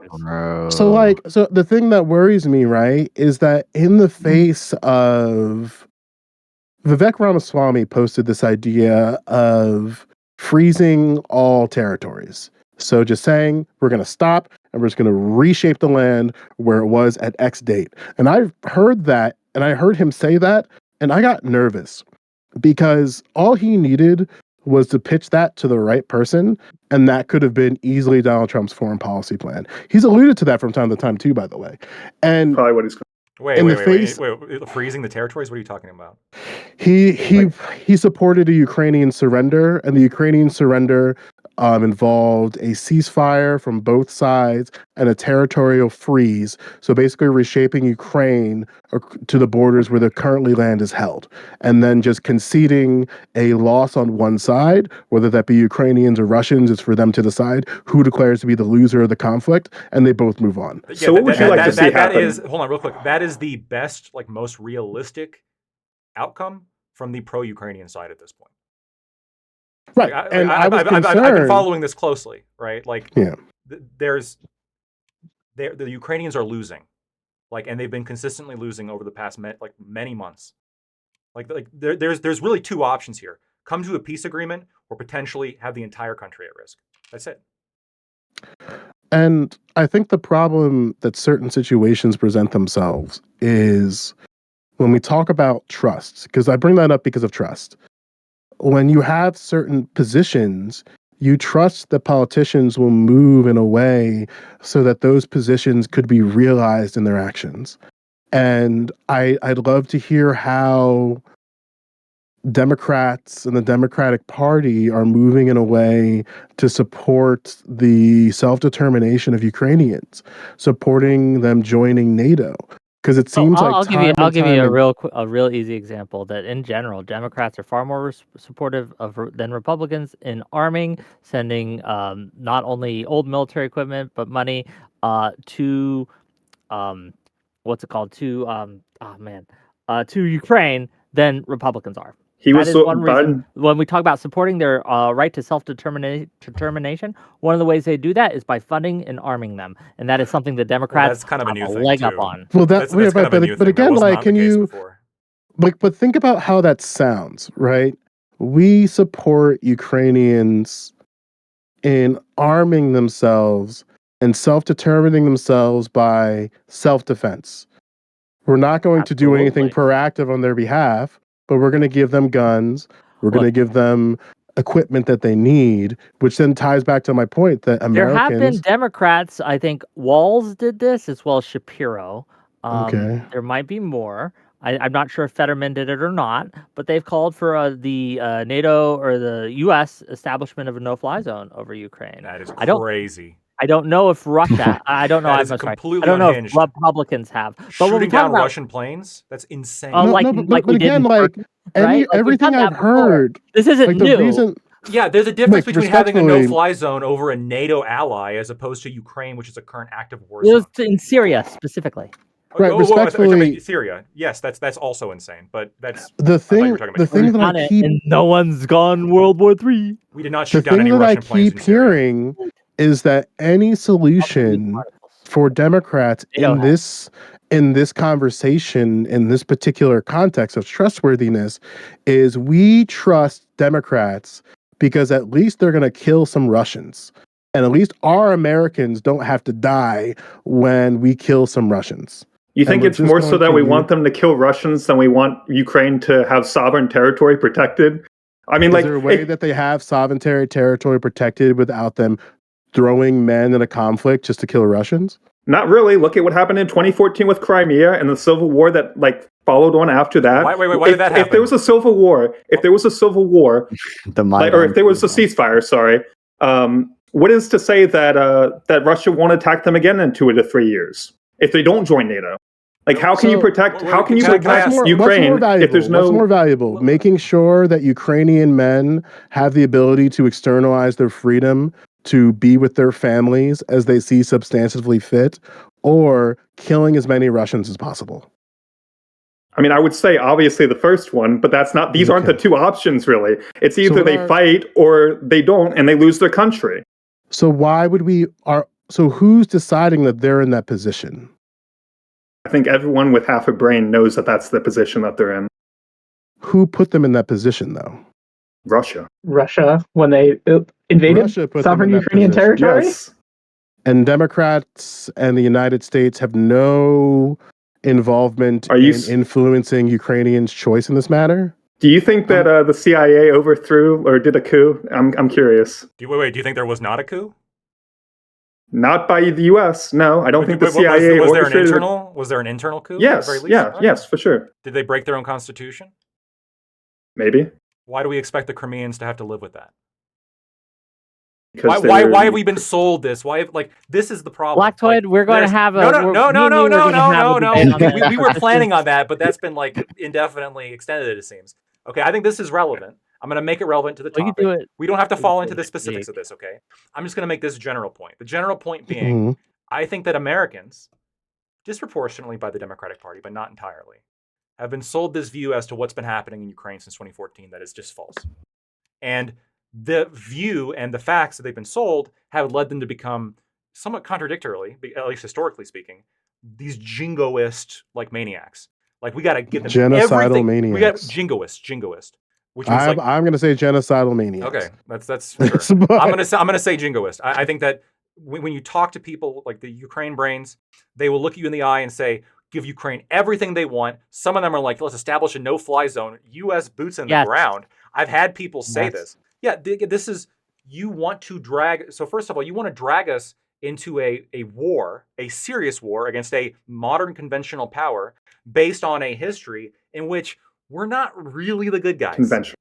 Yes, conventional. We are They definitely- are we- conventional this- military. Yes, the in Russians. this, And they're the losing way US, more NATO, people than and Ukraine. are far more they are on a moral high ground compared to the Russians, and I will back that up. Okay, Like, look at the lies that you have said been you don't want to told. talk about the details right now, so I'm not going to get into the details. Like, look at the lies. Do you believe in the biolabs in Ukraine? We will have a No, but that's discussion on another. No, But that's my another. God. I'll set up a debate with Sure, this great. next week. We can pick sure. a But day. this is the Perfect. concern. But let me just. Yeah. So you just said the biolabs. This is another. This actually. I got a list here. We can go through it at the end or whatever. I got a list here of Or selling their weapons to the prominent cartels? Prominent Democrat lies. Okay, well we don't know where all that fucking money went, but prominent Democrat lies. We're watching it. The biolabs. Did Tulsi Gabbard say anything false about the biolabs in Ukraine? Standing here today, do you believe that Tulsi Gabbard said anything false about the biolabs in Ukraine? I'm not exactly sure what she said about the biolabs. I mean, well, look, it was enough for Hillary Clinton to call her a Russian agent. It was enough for. I mean, the Russians do really like Tulsi Gabbard, to be Is that fair. So she's an asset of the only Russians. I never said that. Well, I know. Well, hold on. You didn't say that. Hillary Clinton said it. And Hillary Clinton be is true. one of the pillars of the DNC establishment. Yes. Even though her involvement is not directly within the DNC, when she speaks, people listen. The same way that Michelle Obama, Jimmy Carter to a lesser extent because now he's dead in the dirt. But yeah, To this day, a large I contingent of the don't- Democratic Party believes that Tulsi Gabbard argued that Ukraine and the U.S. were funding biolabs to target Russian genes or whatever the fuck. Like, this is nothing. Like Tulsi said, nothing of the sort. You can find her video on this. Everything she said was 100% accurate. Everything that she called for was 100% accurate. But you still have a large contingent of people, despite the fact that she went through how many security checks. You have people thinking, like, arguing that she's a Russian asset when it comes to her getting a position here as the DNI director.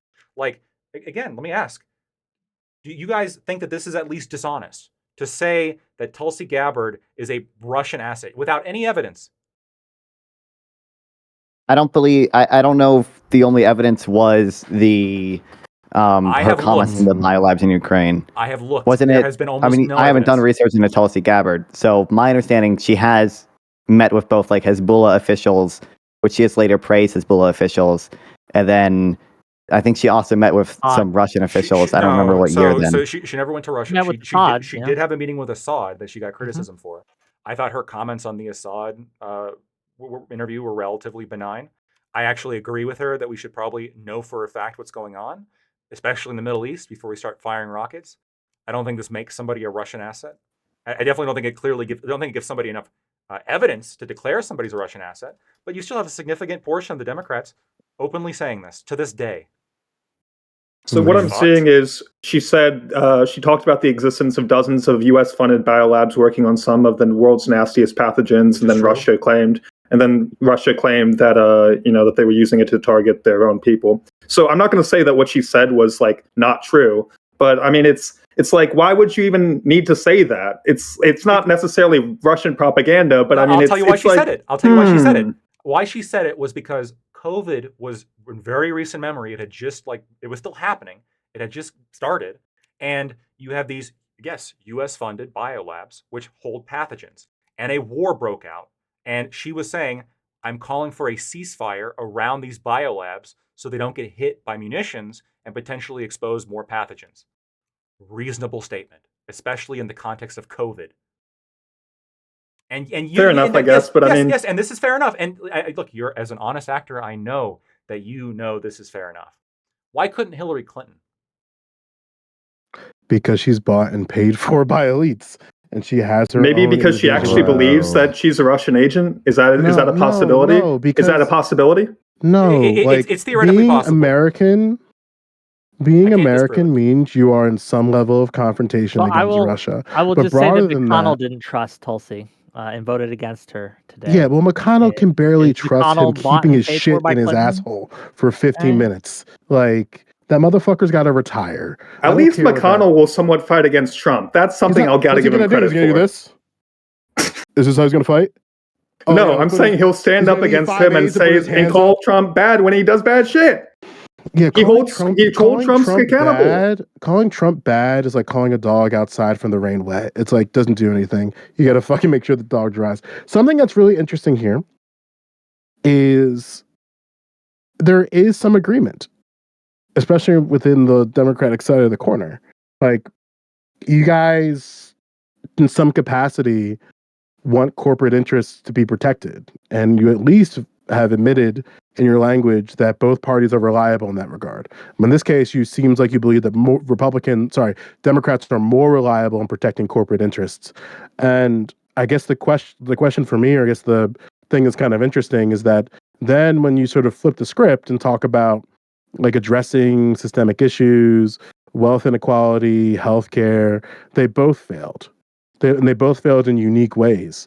But I think the thing that I hope you guys can sort of consider is that should we trust corporations with our own interests? Like, should we trust oligarchs, the Elon Musks, the Yes. Mark Zuckerbergs, the Metas of the world with our with our interests? I And mean, it if seems by to be- if by it seems to corporate be that, interests Yeah, you're go just for it. basically referring to capitalism, then like, No, yeah, I'm gonna no.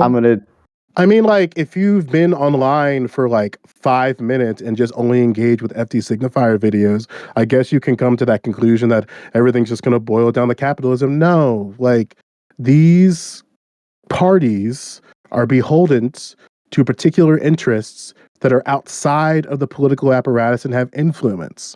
Joe, I've got a question So- for you. Do you think that Yeah. both parties are controlled by corporate interests? Just out of curiosity. Their interests are different. I spoke to it before. Oligarchs want the privatization of all goods and services.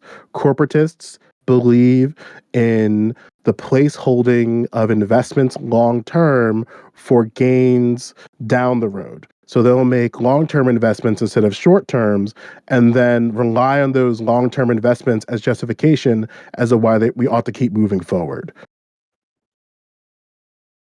I will say I do respect the billionaire class because I believe that they probably have put some pressure on Trump to not do the insane tariffs the way he wants to do, What and does to that look not like to not- exactly? I mean, if you're, Well, I mean, I'm Trump sure. got something out of those tariff threats, by the way. You know, come on, we can't say he didn't. Well, sure. I mean, well, so we can talk about this later, okay, Lactoid. But Is that to the extent that lying? Trump wants to do tariffs, I think I think Trump did not get super meaningful concessions out of Colombia or Canada.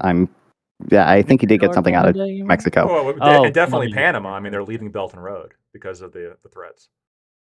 I haven't read about Panama yet. Maybe you're right, but They Wait, did. hold also- on. He didn't threaten to tariff No, Panama. he threatened to invade, which happened to be Yeah. very And they effective. It's a left. different Wait, thing. I thought no new wars.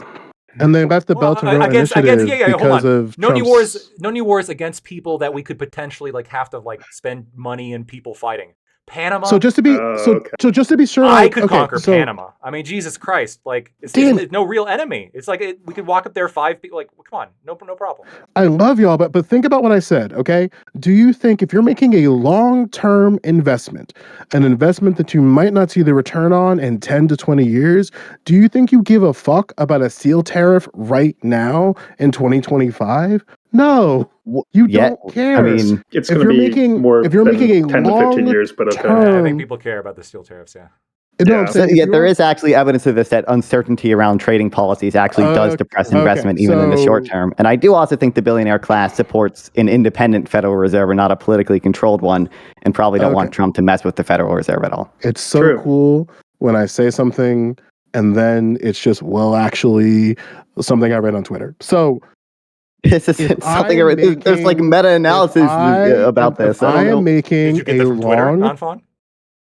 I didn't. I got it from the Tax Foundation. They have a whole list of stuff. From a link on Twitter, isn't that right? That's what I thought. Yeah. if No, from like Queen I Erica am York. Okay, follow. making- if I am making long-term investments as a corporation, sure, maybe in the immediate, a 10% tariff here and there might pose a problem. But again, these are long-term investments. So you look at the investment over the entire scope of it. If you are a corporation and you are freaking out about the fragility of your investment in Trump tariffs in 2025, where you won't see the returns of it until like 2035 or 2050, then that's not a worthy investment to be making. And that's not good business. But we're not talking about these like brand new people with economics degrees. Joe. We're talking about Hold on. billionaires. This is not true. And I'll tell you why, right? I don't Right. I don't care about the Based. particulars of this.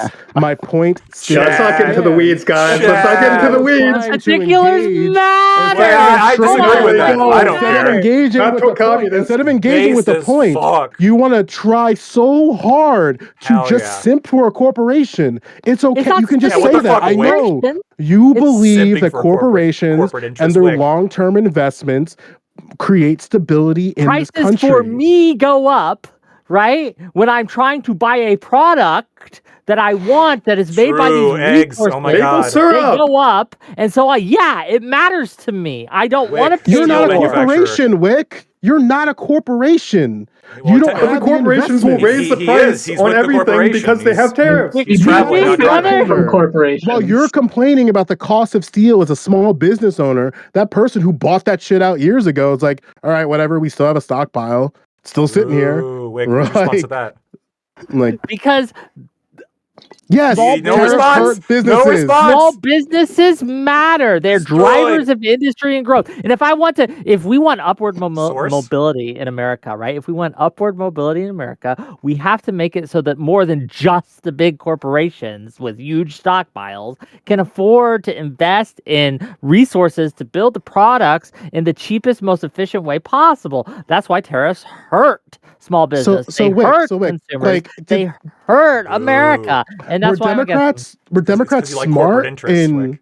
yeah, like were Democrats smart in grooming my entire generation to be beholden to banks? True. Like, with, Do like you what, think The What does grooming it gangs. hold it the to banks? Democrats What does that groomed mean? your generation to The be JP beholden to Morgan we are banks? in a grooming gangs, student loan true. crisis because politicians groomed us into relying to banks to get the money for homes. And who Because tried you want to fixing know that? what Obama Who tried said? helping with Because that? homes would be Sorry. free otherwise. He Wick, what helped the with fuck? that. Who tried to?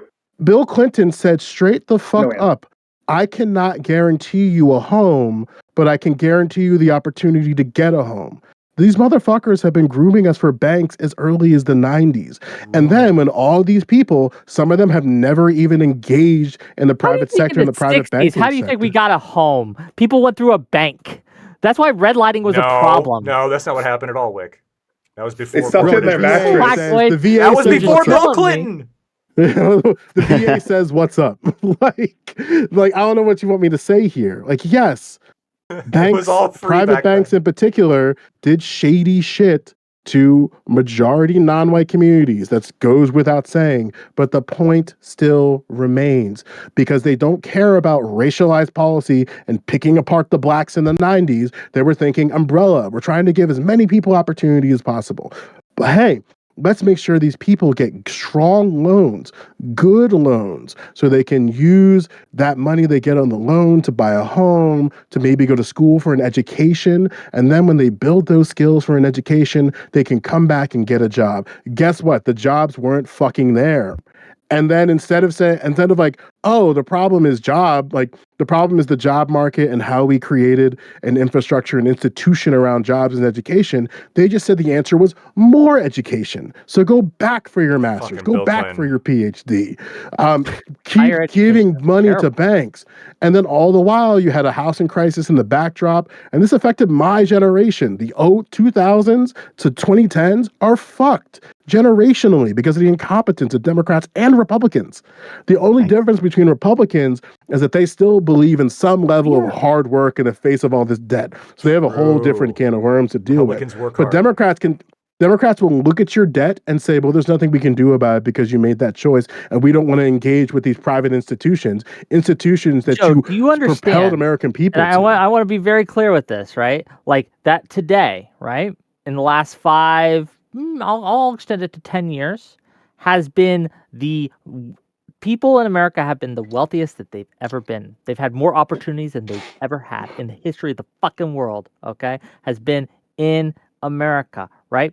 And I think that like while there are problems and there are issues and not everything's perfect and sunshine and roses, and I would never say that they were, that we overplay our hand when we say that we are beholden to banks in a way that's unique to any other time in history. It's just not. It's just not true.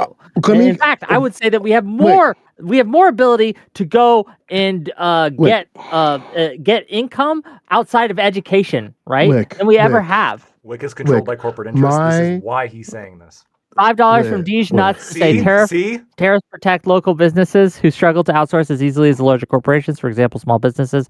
Deej, that's not true. We can debate it sometime that tariffs do not protect local businesses. WIC. I'll debate anyone on it. Anyone, WIC. send them my way. Okay. Do you think people should have had some type of housing program like the VA loan? VA loans are good. Sure. But do you think that could have been expanded? It could have been, yes. So why did we give it to service members, in your opinion? Like, why did we say that, hey, because of your service to this country... It's an incentive to sign up. We needed servicemen. Why can't we expand that to other things? Who do you think would be more likely to support that? Just curious. That people will support that. No, which party? Anybody. Are you fucking retarded? Oh like, that was crazy to ask. Like, the simple premise is this. I have an answer. The simple premise is this. Ideologically speaking, if you went to a person who is poor and said, hey, if you work this job for 10 years, we'll give you a home. The ideology doesn't matter. There's not a single person on the planet who would be like, well, you know, because of the Republican, I don't really agree. No. Yes. Nobody's thinking Republicans would not support that at all. No one's thinking of their ideology as a Republican if the politician said, hey, in this program, after 10 years of loyalty to your company, we'll guarantee you a home. Or better yet, by consistent employment, where you consistently work for X amount of hours per week, per month, you continually have a base salary and you're paying taxes, then you'll have a home regardless of your situation. There's not going to be some ideological rift in the ocean. People don't have homes. People have poor jobs. And if we can find ways, unique ways, to incentivize things like homeownership, like dealing with the agitations that people have. Which party do you think is more likely to do that? Republicans would never support this at all. You that is this true. idea that like it'll never support this at all. You know what we didn't support at all for a while? Black people having rights, women having rights, people being gay in America. Anything's possible. Like, you can't deny that. Anything's possible. You do this idea that like, well, nothing is possible because we have it's because free homes. One of the things that you have to do in politics is not get into this ideological gatekeepy bullshit and recognize that people are more aligned to the class that they are and their conditions in the community more than anything else. And one of the things that Democrats, y'all especially, are just cucking yourselves into years of Republican leadership is not engaging with people on their material conditions. You guys are civilians, so it's like you're irrelevant in the larger. I will agree with you that Democrats are fucking it up in messaging, especially in what they're choosing to engage with, what they're not. I agree with you. Democrats are fucking it up. We need to do better, right? But when it comes to like, who do I trust to do better? You have to bring things to the table. That's what brings trust, WIC. You have to bring substantive things to the table for people to trust you. It's no more, you can't use words anymore. You lost with words under Clinton. You lost with words under Biden. You lost with words under Harris. No, people are starving. People are dying. Clinton won. I do want to mention. Clinton won? Yeah, Clinton won, and he ushered in a balanced budget. Bill Clinton won. I'm talking about his bitch, Hillary. Whoa. You know, two-time loser. Like, Squad W. No. What's he gonna do? Arrest me and send me to the Hague? I'm not gonna. But I'm not one of these, wimpy lefties. Okay, they want to police your language, not me. But I did want to ask. Nobody's saying the police is at the end of the day, let's not pretend you guys have been saying that for so long. Y'all are fucking losers. They're losers. Respectfully. And then when we're talking about trust, and Trump was a loser when he lost in 2020. And when you're talking about That's Trump was loser in he was just- 2020. he was just a 2 delayed years, winner. nigga. Who cares? It's a delayed 2 winner. That's all it terms. is. He has 2 terms to look at you and go, I'm going to fuck up this country for 8 years. You didn't get that for Joe Hell yeah, Biden, did you're you? No, because you cooed his ass. True. We got it Oh. for 12 years. We got True. Obama and then Wait, Obama. so hold on. You bitch about how he's Obama incompetent to 3 and lead, and then Biden. when they kick So him that's out, it's 3 a coup. terms, Okay. Yes, literally. Okay. Insane. terms. Literally a coup. Literally but, a coup. That's True. insane. Okay. Like, Wait, Real I quick, agree with all the coup shit. Sorry. Political Non-Fon. parties can do what they To be want. fair, neither of us have talked all that much, but go ahead, Non-Fon. You can. $5. Black Lloyd, you'll like $5 this from point. Portland Oh, is burning to say I own a small business and the only way I can be competitive is to almost exclusively import products from China. Thank you for $5. Non-Fon, go. okay, that is true. Tariffs are bad. Just real quick, because this annoys me, and I argue with my fellow entitled Gen Zers about this. Okay, even using CPI, which I think is a deflator that overestimates inflation, only looking at market income, so excluding government transfers, Gen Z and millennials still have like the highest earnings compared to their parents at the same age. So that just and then there's a statistic that goes directly with that Black Americans are more likely to inherit the wealth of their grandparents than the wealth of their parents. So fuck a statistic. like, I don't know what you want me to say I there, didn't consider friend. that. Fuck You the did. statistics. Like, See, yeah, I can this is what happens, pick apart Non-Fon, when you just statistic to bring cater shit off Twitter. to my message I too of wanted simpage. to Like, ask a serious question though, Joe. A lot has Yeah. been said. You really can't wrap your brain around the idea that some people might oppose the Free House for Everyone project. the thing for me is that if there are things that you believe in, things that you want in this world, that is where your energy should be. That is where your political energy should be. That could be with a particular movement. That could be with a particular organization. That could be with a particular coalition of people within your area. People need Within to a get more political party? involved. People need to get more involved in the things that they care about. But the concern that I've always had, especially in this particular moment, is that in the face of all of these issues, people don't even know what they even value in the first place. So when we talk about trustworthiness, there's this very ambiguous idea of trust. Ideologically, is it trust when it comes to action? I've clearly articulated that the trust for me, trust comes from action based on the things that I value. But based on some of y'all's answers, I don't even think that's the case. Like, I'm being energized to bait out certain things I think you all believe. And I hate doing that because it's a really toxic trait, and I'm sorry. But it's okay to stand on the things that you value. And it's even okay to admit that you have no idea what you value.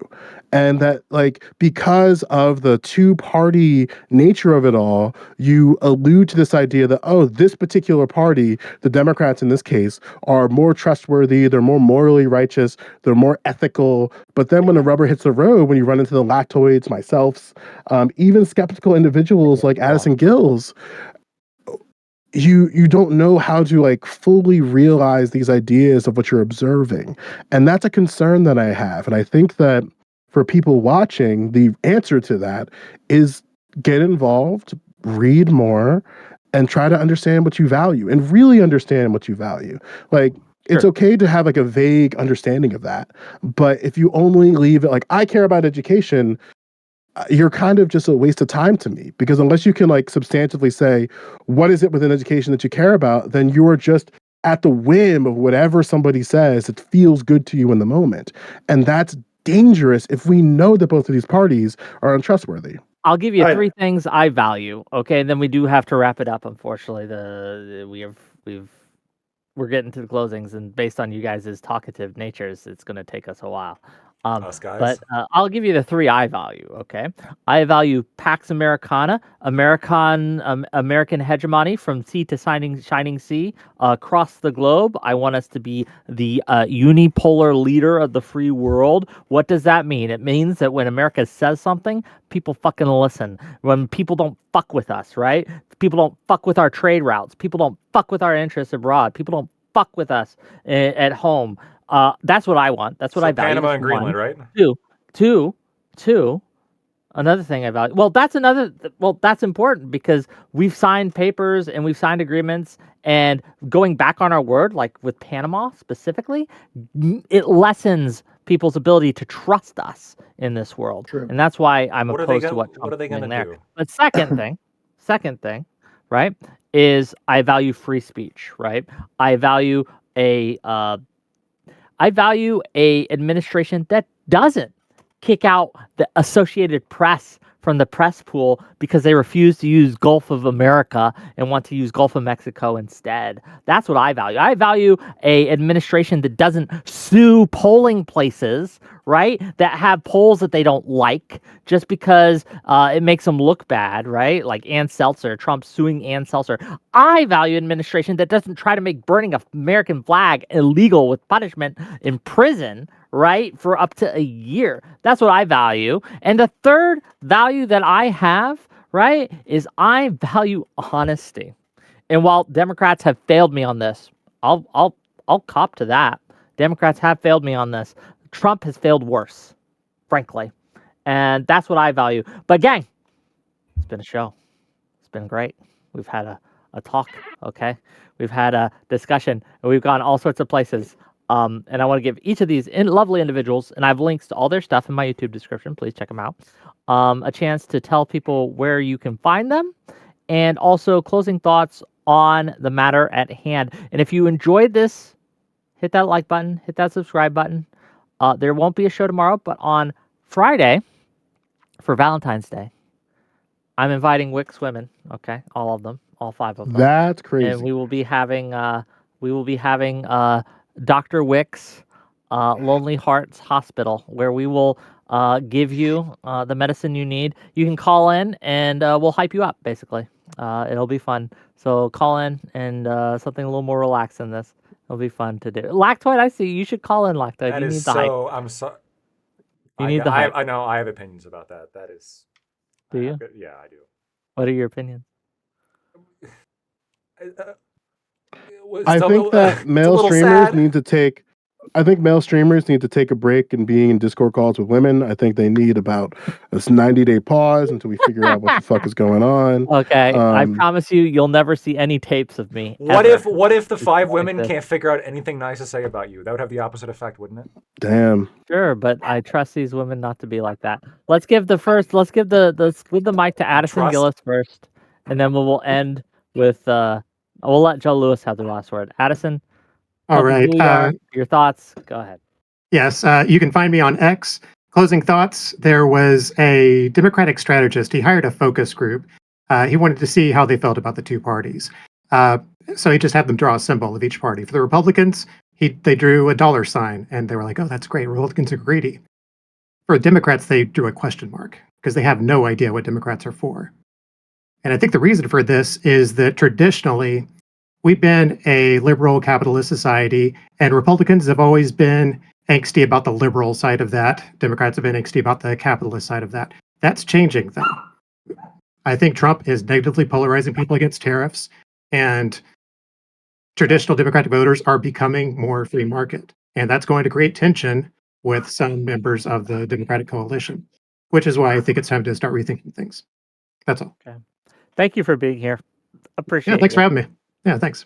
Brianna, please. Yeah, I think we've talked a lot about a lot of things. I kind of just want to say, like, at the end of the day, we are a two-party system. We have the government style that we have. At the end of the day, it is a choice between two separate political movements.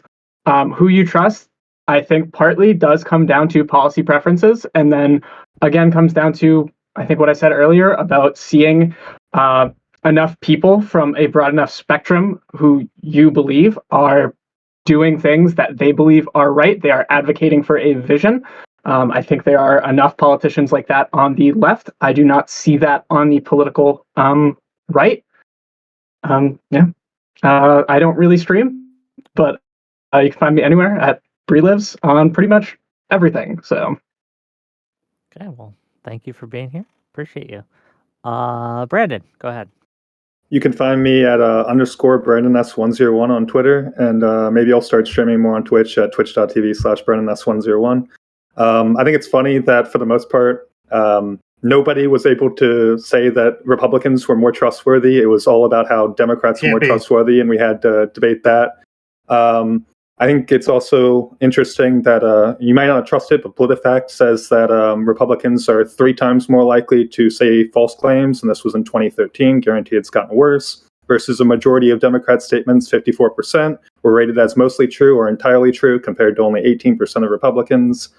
If you care about healthcare, then you should care about Obamacare. And Trump saying he saved it, which isn't true. It was McCain. He claims that he saved pre-existing conditions. He didn't. That would have been removed. So I'm not saying Democrats are perfect, but it's obvious that Republicans tell way more lies. They push Russian propaganda, all that stuff. So yeah, that's it. Okay, thanks for being here. Non-fun. I guess the last thing I'll add, we talked a bit about banks, but not enough about the central bank, okay? If Kamala would have won, I have like 99% confidence she would not have done anything to mess with the central bank, okay? One of America's great institutions. With Donald Trump, I don't have that confidence, okay? I do not trust him not to politically interfere with the Fed. I think that's indicative of most of the things Trump does. If you like what I had to say, stream on YouTube at NonFon. There's a lot of edited debates up there, some with Blacktones in some of them, Wickers in some of them. NonFon 420 on Twitch or Kick. Go check me out. Fun 420. Great. Check him out. No, thank you for being here. Really appreciate you. Thank you. Lactoid. Are you streaming after this, Lactoid? No. Damn, okay. All right, I'm going to go Keep through my going. closing. Bear with me. Okay. I agree that like we talked a lot about the Democrats, but to be fair, for a lot of this discussion, I didn't know where the fuck we were. We were kind of all over the place. So I don't even really know how to close this out. But I'm just gonna go through. Talk about cameras. I'm gonna go through this some lies that I think are a big deal. And the only reason I'm gonna go through these because we heard some of the right wing lies, some of the Republicans what they said that was wrong. So I think it's only fair. I think maybe even to to chew on for us to consider some of the left wing lies before we come to some kind of conclusion as to who is the biggest liar. For years, the Democratic Party was looking at you right in the eye, saying that Biden was sharp when he wasn't. They said that your vote mattered in the primary. It didn't. They misrepresented the fact that Tim Walz signed a bill that allowed abortion for any reason or no reason all the way up until the day of birth in Minnesota. That was denied during the campaign, and turns out that is absolutely the case. I can go through that law with anybody who doesn't believe me. The Very Fine People lie. That was fact-checked by these fact-checking organizations, but of course, they only really care about that when it's on their side, because even after that was fact-checked by Snopes, you still had Biden and Kamala go up there on stage and repeat the Very Fine People lie. The lab leak being verified false, people were being banned for that on social media. It turns out that that's the most likely explanation, according to our FBI and CIA. Tulsi Gabbard being a Russian agent, turns out that was also a lie. I'm never going to pardon Hunter Biden. Look how that turned out. Hunter Biden was pardoned despite many, many statements to the contrary. The Hunter Biden laptop being Russian disinformation, that turned out to be false as well. And then even today, maybe it's a little bit unfair. I didn't know the closing was going to be in this order, just to be clear. But some of the things that were stated that Republicans lied about, they actually didn't, right? So if we're talking about FEMA, there were certain things that Republicans were saying about FEMA that turned out to be true. Namely, during the hurricane response, that Republicans were being denied. Certain things I'm going to keep were going. true. Yes. And the Democrats were lying about it. And it Certain turns out that were- Republicans were being unfairly discriminated in some instances from receiving aid. The Hunter Biden stuff, again, absolutely was the case that the Hunter Biden laptop was not Russian disinformation, and that he did get pardoned despite promises to the contrary. And then Benghazi, I mean, that's an opinion about whether or not you think Hillary Clinton did enough. That's not really a claim as to whether or not she was factually correct or not. So I think overall, and by the way, more things I'm going to say because I'm going to keep talking. Some people will point to like things like these studies or these reviews. Hey, look, XYZ percentage, and while I think that it's laudable to try to like look at things in a scientific manner this way, go ahead and take a look at the methodology as to a lot of these studies. I haven't obviously gone through every single one, but the ones that I have gone through, they are structured in a way that would appear to be biased. Because when we're talking about who lies more, depends what topics. So, for example, there was one German study that found something similar, that, well, look, Trump supporters are going to lie more. But then when you look at the topics, it wasn't questions about abortion. It wasn't, other kind of questions that left-wingers tend to be more misrepresentative on. Instead, it was questions about things like climate change, right? It was questions that were aimed towards the kind of misinformation that right-wingers are more likely to believe in. So even believing these studies is a problem. And of course, and then they're claiming then, the lies to be more egregious. How the fuck do you rate a lie as more or less egregious? I think that what they did with Biden is extraordinarily egregious. Some people might disagree. Some people might say, well, that's not that egregious. They lied about his mental state or whatever for so many years, and denigrated her for his report or whatever. But I don't think it's that big of a deal. How am I supposed to tell you what you should or shouldn't care more about? It's a ridiculous standard. So all of this to say that, in my opinion, if I had to pick one, I don't trust the Democrats more than I trust the Republicans, okay? But I don't trust either of them more than I think anybody who is willing to research and go through any statement they read on the internet. So for God's sake, if you see a meme, look it up. Retweet that See if shit it's true. immediately. No, Okay. don't do that. Don't do that. Bolton. Engagement. Corporate interests. Okay. And anyway, I could keep going on, but you can find me at Lactoid TV on Twitch, Twitter, and YouTube. Okay, thanks for being here. Joe, go ahead. Yeah, this was a lot of fun.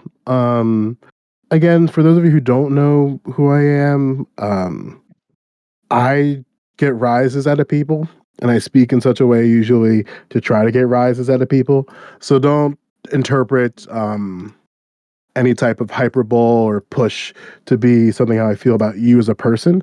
It's just kind of how I, weed some shit out. Is it the best way going about it? I don't know. Clearly, it's killing me. The darkness is consuming my soul. Something that came to mind here is I think that people have a very incomplete idea of trustworthiness. And for me, at least, I think trustworthiness includes action, and not only just any type of action, but action relative to what you value. I'll give you an example of that.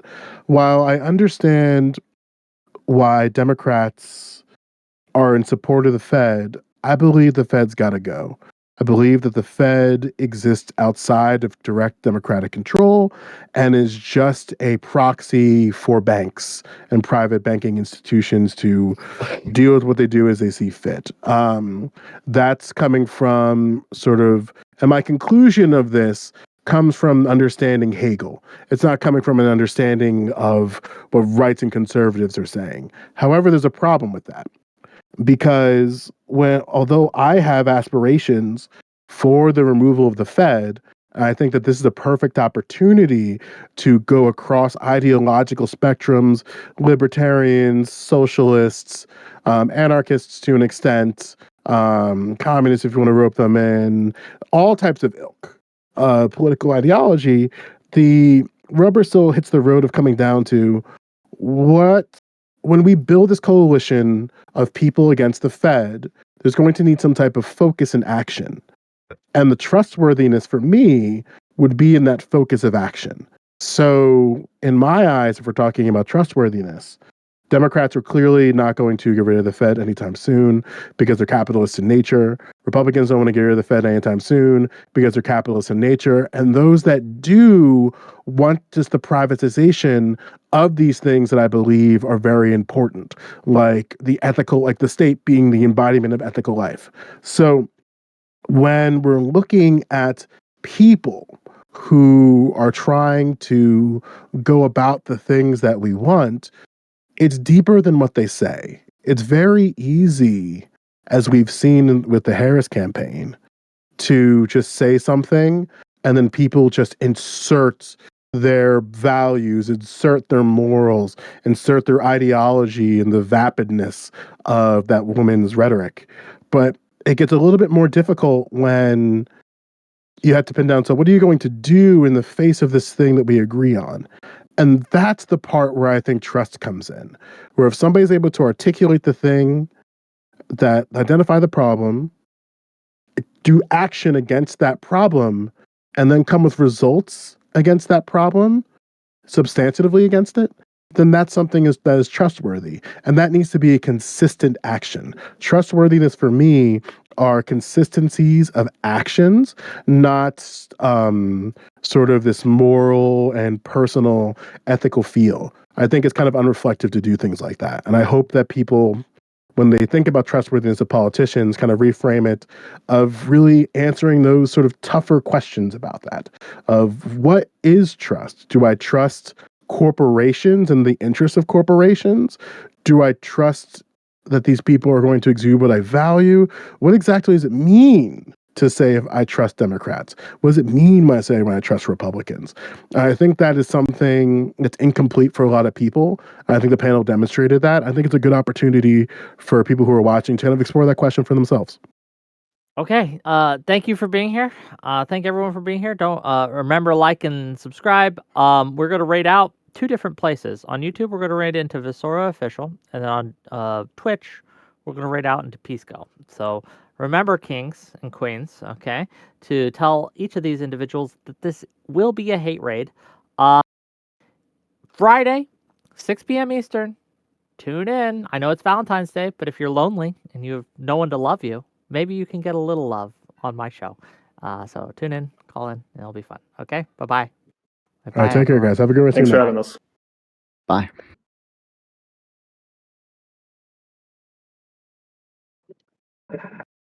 Okay. Thanks for coming, gang. I hope you enjoyed it. Yeah, thanks for having us. That was And, kind of a clusterfuck. Yeah, it went crazy. It worked out. Went crazy. But I want to give Blacktoid, we do got to get together to set up a Ukraine thing. I've been putting it off. It's true. Because Well, it's not your things keep fault. happening. Well, it's not your fault. It was going to be with Erudite, but I think some things Yeah. happened since then. Yeah, that didn't work out. I'll get something together and we'll figure it out. What about Have a Soy good Pill? night. Would you debate him on that? Oh, Peace. who? Soy Pill. Sure. I mean, yeah. I'll see if he's interested. Would you be free Monday? I got primes on Monday, so we'd have to cut it off at 7 my time. So your time 8 my time. 8 your time. So it would have to like I be a mean, that's strict 2 normally hours. when we do It 6 to is. 8, It is. Yeah. and it's only going to be you two. So Yeah, it's possible. let me ask him. He might not be able to do it, but I just have a thing on Tuesday and on Wednesday next week. So, and I might be going to Florida on Friday. Maybe we'll see. Okay. Look, and if it has to be another day, or if you want to bring more people, Yeah. I'll figure it out. Be flexible. Yeah, but thanks for stopping by, and Yeah, thanks man. for. I didn't know how tonight was gonna go, but I am still went. streaming, just so you're aware. I know. Okay. Well, I will tell you my new favorite slur that I learned. Thank you. I'll tell you that later. Thank you. Peace out. Peace. Okay. What the fuck was that? What the fuck? Bro.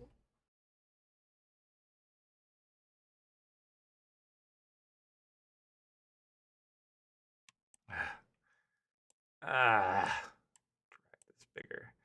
Oh, look at that. There we go. Okay.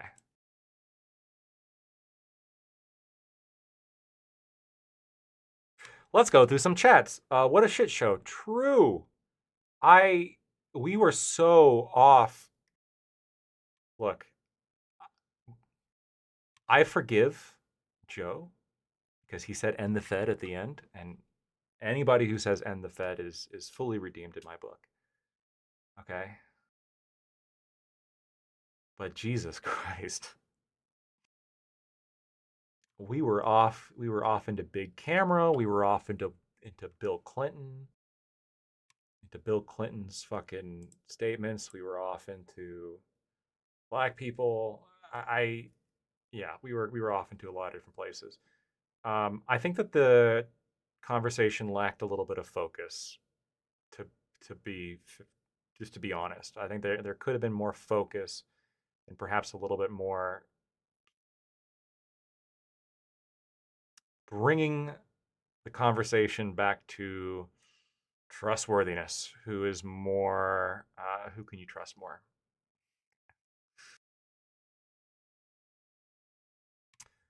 I'm pretty sure Joe hates Democrats more than Republicans. Maybe. I think he sees them as the same. So I guess the answer would be he trusts them the same. As in, he doesn't.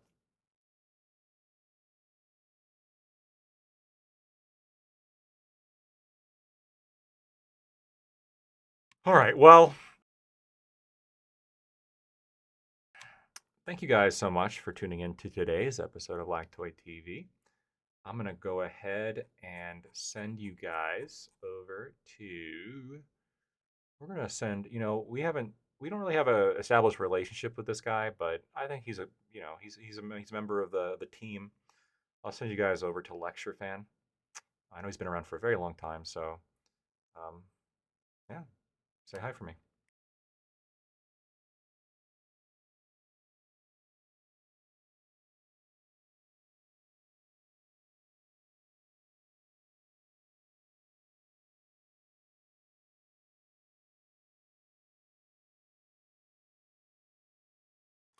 Invalid username? What's his LCTRFAN?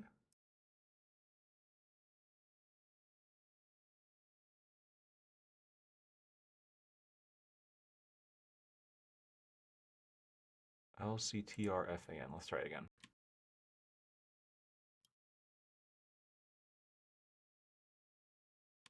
There we go. Apparently the caps, like what's in caps and what's not matters. I'll be darned.